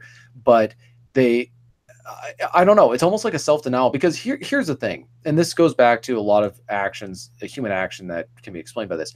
They know that if they don't send their daughter to college, then what do they do? Where does she go? What does she do? And then it's also about being able to brag about your kids at social gatherings. You know, everybody's got a drink in hand. Oh, what's your kid doing? And they're all like, oh, my kid's going to college, and he's going to this prestigious college. You know, he's going to be indebted for the rest of his life, but we don't have to talk about that, and it's not our problem. We get to brag. Meanwhile, there's the daughter that's not going to college. She's maybe doing a trade school, or she's, you know, a little bit more traditional, and she's doing or whatever.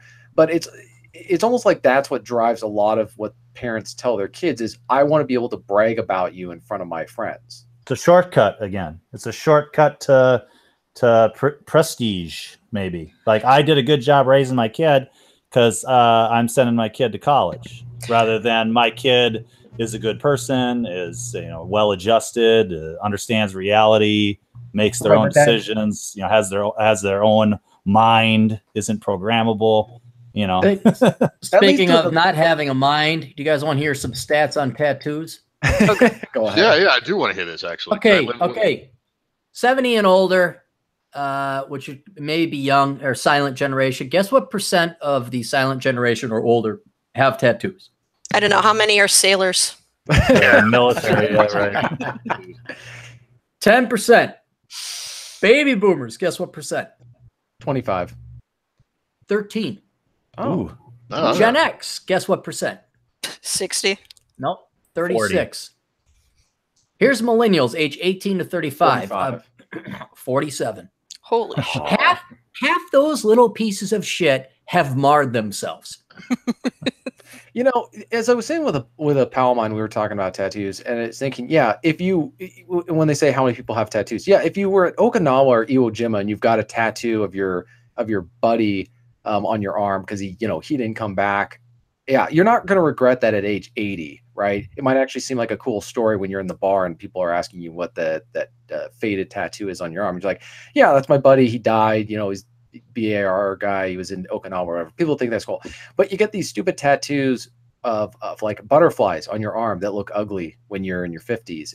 Or song lyrics. Yeah, or song lyrics or this random Chinese stuff that you don't even know what it says, but everybody told you had to get it. But I think a part of going back to the whole college thing, I think another reason is that people are afraid of doing things differently because then everybody around them will perceive that as morally judging their choices. I see that a lot in life where if you are different, people immediately see that as a threat.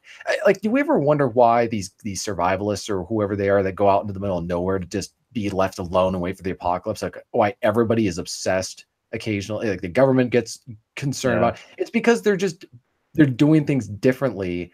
If you never bothered them, you wouldn't have any problems because they're just weird and just leave them alone. But everybody freaks out when they see somebody doing anything differently because it represents a threat to the herd mentality that enables the herd.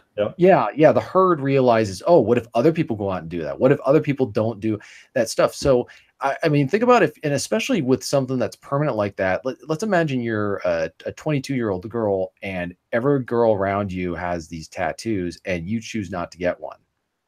And they're going to you think you're better than us? Yeah, they're going to instinctively know that the girl is going to have a competitive edge when it comes to getting a guy for maybe later on, like husband material. So of course they're gonna pressure her at some party or whenever they're at the bar, whatever, to get a tattoo, because if she doesn't, that's a problem for them because she's the outlier.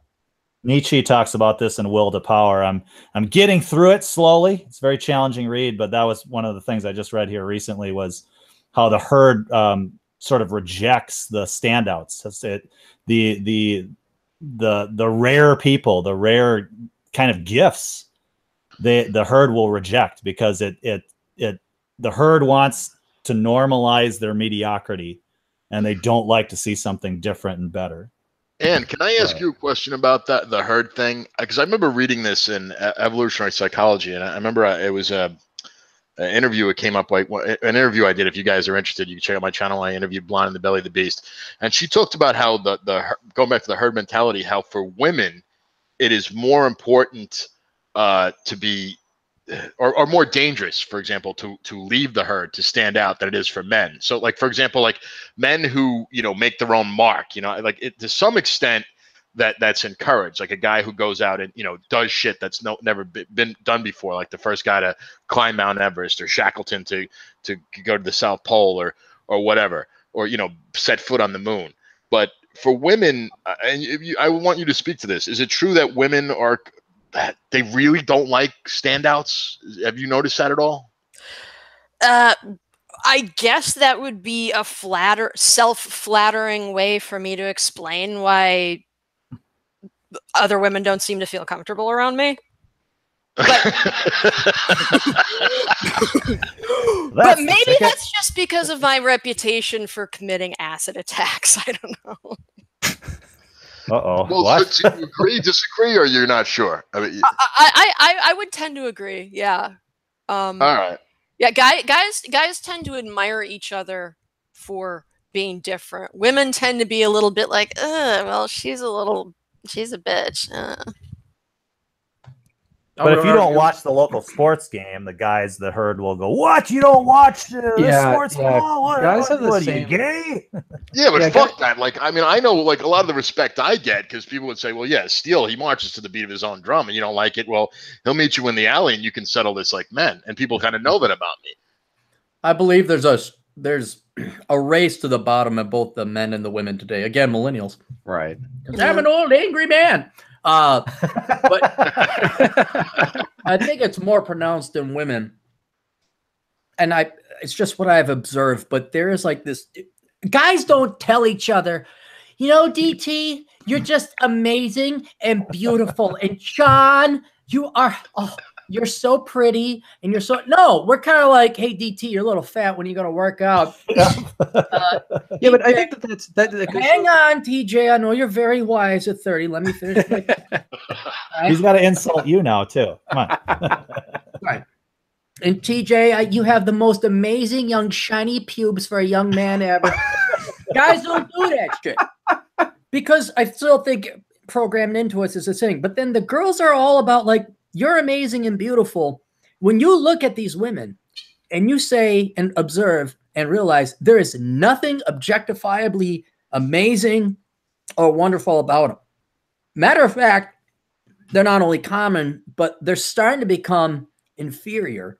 And I'm wondering, since to be beautiful or to be excellent or to be strong or to be pretty or anything requiring excellence, you once again have this race to the bottom where it's like, who is the most handicapped or oppressed or whatever else instead?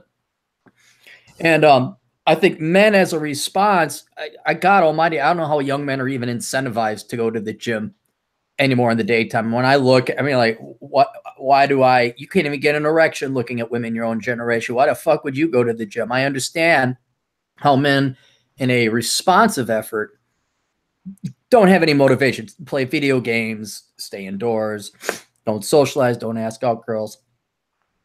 But that is the chicken before the eggs, where unless there's beauty, unless there's women to fight over, men will just shut down. Our batteries will drain. We'll be like, yeah, okay, I'll just not do anything. But I don't know what happened where maybe it was elderly women, like grandma would pull you over and give you the facts of life, or your mom would give you the facts of like, yeah, you can't get fat. You have to stay pretty. Men need sex. They need to be taken care of. That just must be wiped out and gone. Matter of fact, it probably most certainly is, because now we tell them men are dirty for wanting to have sex. You don't owe him anything. You're not a sex object. Physical beauty has no objective standards. Big is beautiful. You do whatever you want. And I think these girls are running with it because it takes no effort. It takes the least amount. So now you just tat yourself up. I have meaning and speciality. And you're fat and all your friends tell you you're amazing and beautiful. And now also it's probably been replaced with how much virtue signaling you can do. But it's just resulted in the lowest quality of Americans that have ever existed. True. Yeah. I mean, it's really interesting, Aaron, you were pointing out about just the lack of, I guess, the whole marriage situation, because I think that lack of signaling is has more of an impact than we really realize in terms of motivating men to do stuff.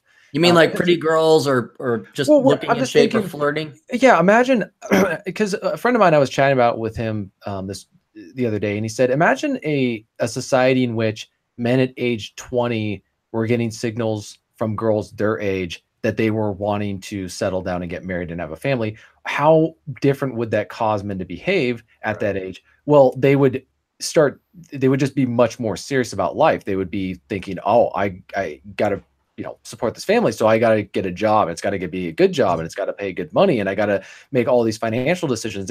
Because it's signaling we're interested in responsibility, or taking responsibility or all that stuff. But without that it's very hard for a lot of ordinary men to be motivated to do other than the bare minimum. And so we talk about, for example, but there's this discussion about the amount of men in the United States who are not working right now, and they're not looking for work. And is that the NEETs, non-employed or education? Yeah. Or what, I mean, it's the largest number. You guys know Chris Beckloff, right? I'm kidding. I'm kidding. I love him.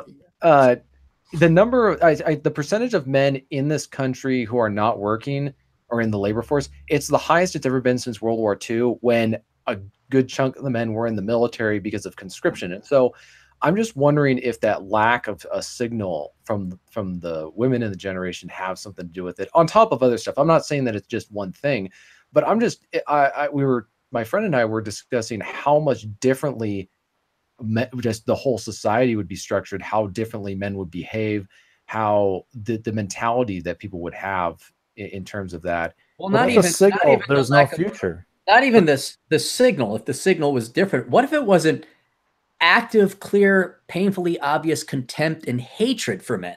Right. I mean, There is. Well, you there talked is about Cavill. You talked about Henry Cavill. I mean, this guy, talk about going to the fucking gym. I mean, Right. Superman, right? And he's saying shit. There's quote no future. I mean, the signal of I want to have kids and a family to a man is I've got a future. I've got an ability to I can see a future here. Kids, providing, all that kind of stuff. And when that's not there, you don't see the future. So everything's just the present then. But if Henry Cavill, like you talked about in your podcast, Cap, I mean, if he's saying this is what he's seeing, that it's not worth the risk, and then he gets savaged over speaking the truth.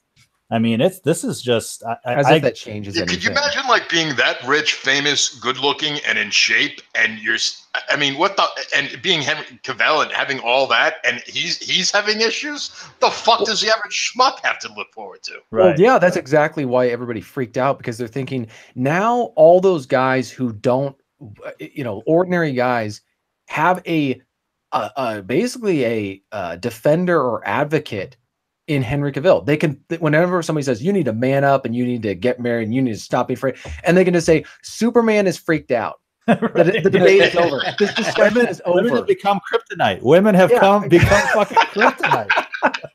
Well, it just nowadays any like young teen. I mean, I don't know if we fully understand the Pandora or just the curtain pulling back that he did on that, because now people are thinking, and I think also for the girls or the women are freaking out. They're thinking if he's freaking out and they understand that they're not going to marry a Hollywood celebrity, A-lister guy, 6-pack, 6 feet tall and six figures, more than that for him. They're thinking the guy that I expect to meet, if this guy's freaked out, he's going to be freaked out. And, you have this entire section or large percentage of women and millennials who have never married. That's going to cause a panic. And Cappy, I've been talking about this we talked about this on your podcast a couple months ago about a panic in the marriage market. Something like that could cause it. Yeah, I know you. We're going to explain your theory to the listening audience, and I'll tell you why you're wrong. Okay. So to use the housing bubble analogy, where we have it, where the expectations, the abbreviated version, please. Okay, the expectations of men for men to get married are way too high, and the expectations of women to get married are way too low.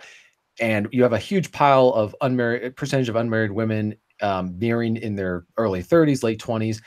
And the problem is it's under the assumption that they're going to be able to find a guy who meets certain requirements that are not realistic. Well, what will cause that bubble to burst is a panic in the market. Maybe if younger girls in their early 20s suddenly want to get married, they're going to be competing with those older women for the exact same type of guys. And so it'll cause them to try and offer more than what they are now for men that they would have never maybe thought about before. I would like to believe it, and I'll tell you why. If that happens, then that would be true. But you're presupposing that these millennial girls who are now in their 30s and upper 20s are even going to be capable, cognizant, and independent-minded enough to be aware of that happening.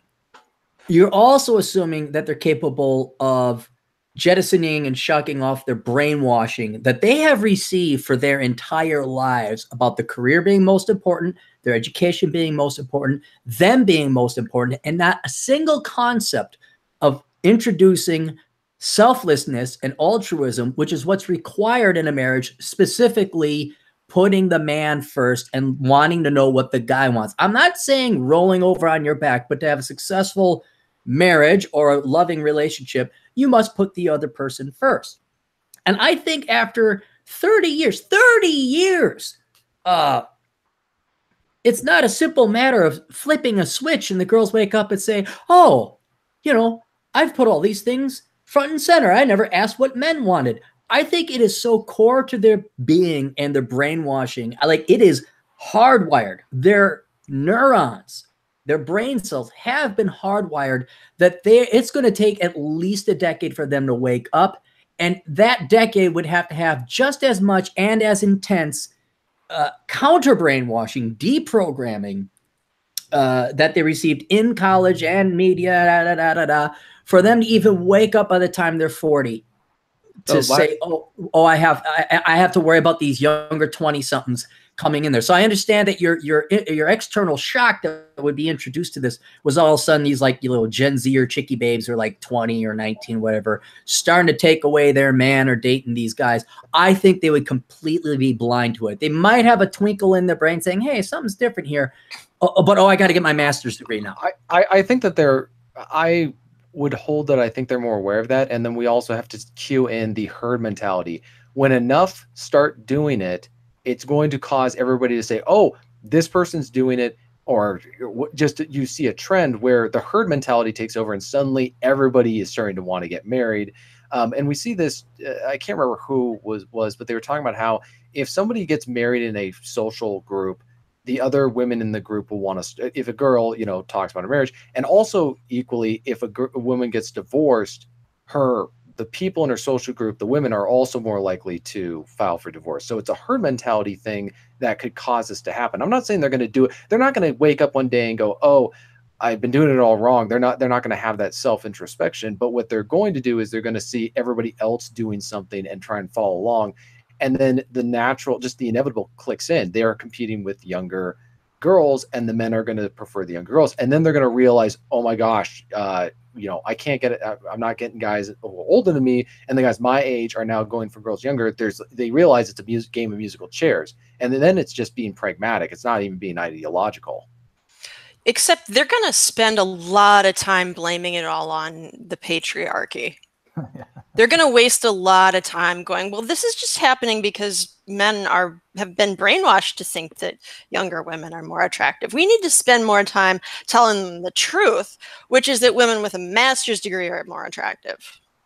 Right. They can do that, but it's not going to change the behavior of the men. The only thing now, the alternative that I could see is instead of doing marriage, they try to concoct some sort of campaign that makes it, they're not going to make it illegal for men to date younger, but they're going to make it. They're going to try.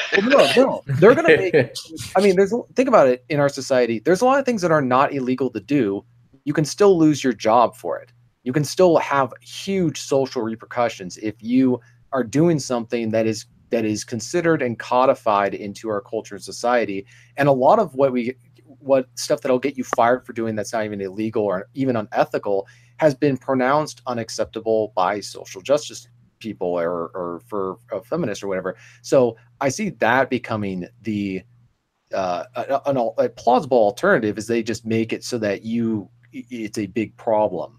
Well, then let me bring up Ann's point again. If you think that much social ostracization and social power on the part of the social justice warriors and feminists is possible, don't you think they would browbeat then women who say, oh, well, I kind of want to get married, and then start calling them traitors or saying you don't need no man? I mean, they're just going to double down on it and pull their feminine not wiles, but pull their backstabbing female tricks on their friends and make sure they don't get married.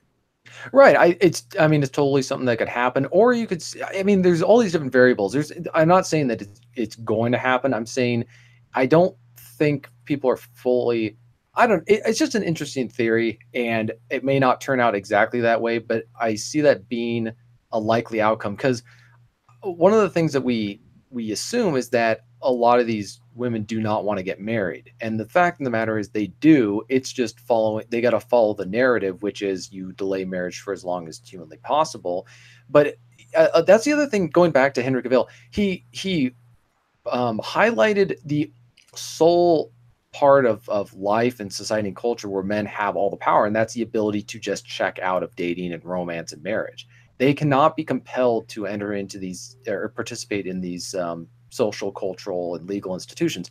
So that's a very powerful capacity to choose on that. So unless they're going to force men to do something or force them to put them in a situation where they have, for their own sperm donor or whatever. Well, I'm thinking more of, and I talked about this on my own podcast, if people want to go back a couple weeks ago, where you have the whole Me Too thing requires the man initiate with the woman, where she says he approached me and I felt uncomfortable. A possibility, I don't know how it would look, but where Me Too could also apply to the woman approaching the man and saying, he didn't respond. And that we could also see that with, say, if there was a panic in the marriage market, the women could change Me Too to be, I approached him for a date and he was awkward or mean or whatever. And then they throw it on. That's going to be one long hashtag. I approached him and he rejected me. Well, no, and no, was they don't do mean that in hashtag. That's their argument. He made me. That was a joke, uncomfortable. TJ. It was Right, a joke. right. I'm just saying that there's all these, and everybody says, "Oh, that couldn't happen. That's way too crazy." Okay, guys, look around you and say, does any of this seem plausible 20 years ago? Oh no. It's enough to make me retire. I mean, I don't look. Yeah, I mean, I wouldn't have. When I was talking earlier about people I knew working for radical newspapers in the 90s being as extreme as they could possibly be, I didn't. It seemed a little out there then, but I had no idea that the next generation, when they had their surge of hormones and their competition to be the most extreme, would take that and just go to a place that's a parody of itself without you even having to do a parody of it. Oh, well, I'm glad we solved this question then. Everything's taken care of. We once again solved the world's problem. The Me Too movement is over. Women will start dressing like classic 50s housewives, and then we'll hit the gym again. Mission accomplished. Mission accomplished. Good men will be a craze like Beanie Babies, right? Correct. I just got to say something. I hope you guys are going to wrap it up because I'm going to have to check out in a second. But yeah, I want you to check the rest of the chat room there, John, and let us know what else we've got. First off, one thing I did promise Atham that I would ask TJ. He wants a recommendation of for Hemingway. He's never read him before. Oh, you can start with The Sun Also Rises. Avoid To Have and Have Not at all cost. Okay, fair enough. What else we got, John? Well, that's pretty much it. The guys are kind of talking of their own in chat. Yeah, there's a good summary by J.L. Stout. Aaron Clary is going to look at this comment section later and be like, "What the fuck are these people even talking about?" Yeah, they're in their own deep space, but that's good. I mean, you got 63 people listening, and they're very active in there. Well, I appreciate what you do, John, because like that way I don't have to go through the chat section later, and then we can have more or less these people on the show, and if they have a point, we can go ahead and make it. In theory, it's been a month already, or next week it will be a month, and Google will get back to me again. But I'm going to bank on that about as reliable as a girl who gave me her number, and I've left 5 voice messages in 1992 on her voicemail. And just assume that's not going to happen. What else? Let me go take a look at my notes here. I already told you about the Streamlabs. If you want to donate money, you certainly can through Streamlabs on the Clary podcast, which will be on Friday. John, I'm sorry I keep inviting you to have me trial run the Streamlabs thing. Did you start it yourself just on your own? Have you learned how to just run a Streamlabs by yourself? Yeah, I got one up and running. I did in a drunken state, no less. But it didn't. I don't know. I fucked up because it didn't automatically save it to the YouTube server. Really? Okay. Yeah. So, and it was long too. When I was on there, and I was just taking random questions from the chat. And I didn't figure out how to work the monetization and the super chat thing. I didn't figure that. But it was a fun experiment, especially when I was really drunk at like 2:30 in the morning. Yeah. No, it's a slick operation, slick software. I just don't know how to get other people on. So let's maybe do that over the course of the week and try and get that on. Well, Forney actually told me if we can get it, because he's like fucking 9-12 time zones away from me, but he promised he'd help me, but I don't know what that's going to work. But well, he's also got to be up at the same time. So well, exactly. That's the pretty issue. busy too. For everyone in the chat room, if you would kindly like the video, that would be great as well. And then I want to thank Ted Haima for making a donation at the Patreon. He became the latest patron at my Patreon account. You can go there, patreon.com/Aaron Clary. And remember, the main reason for donating at my Patreon is because it pisses off some peers and colleagues I have that think Patreon is dumb as hell. I also think Patreon is, I don't understand the business model because you don't get anything in exchange. But I caught a lot of flack for having a Patreon account. So now that just makes me want to succeed at it more. But more importantly, if you want to get something in exchange, go to my Amazon affiliate program. You can find that on captaincapitalism.blogspot.com. Look for the and when Aaron stops being lazy, he's actually going to put the link to his Amazon affiliate in this video. Do I have? They can go to Captain Capital. I put the YouTube videos up there. I'm still learning one at a time. I'm kind of managing this as we go. All right, I'll put it up there. No, I won't. I'll go to Captain Capital. Edit the description, Cap. Just edit the description. I have to leave the screen, and John's got to go. I have to go. Everyone's got to go. Yeah, we got to go. All right. But and stay on for a second because I got to tell you something really quick. Okay, I really got to go quick, but let's do it. Oh, yeah. Will you be around in half an hour? In half an hour? Can you talk to me while I'm working? Yeah, I can talk to you while you're working. Just get on your Skype in half an hour because I got a bail too. I'm 5 minutes over. You know what? You know what? We should talk more about going and having to go. Let's talk a little bit more about it. All right. Jesus fucking Christ. And turn your Skype on in half an hour. I seriously got to go, guys. I loved talking to all of you. It was great. Aaron, thanks for having me on. To everybody in the chat, thank you so much. Peace out. All right, see ya. Disasterfitness.com next. Good. DT. HappyNihilist.net. Cool. And I'll put a comment. I won't put it in the description. I'll put a comment on this video with the link. All right, good. TJ. TJMartinell.com. All right, sounds good. I'll see you guys later. Awesome. Toodle.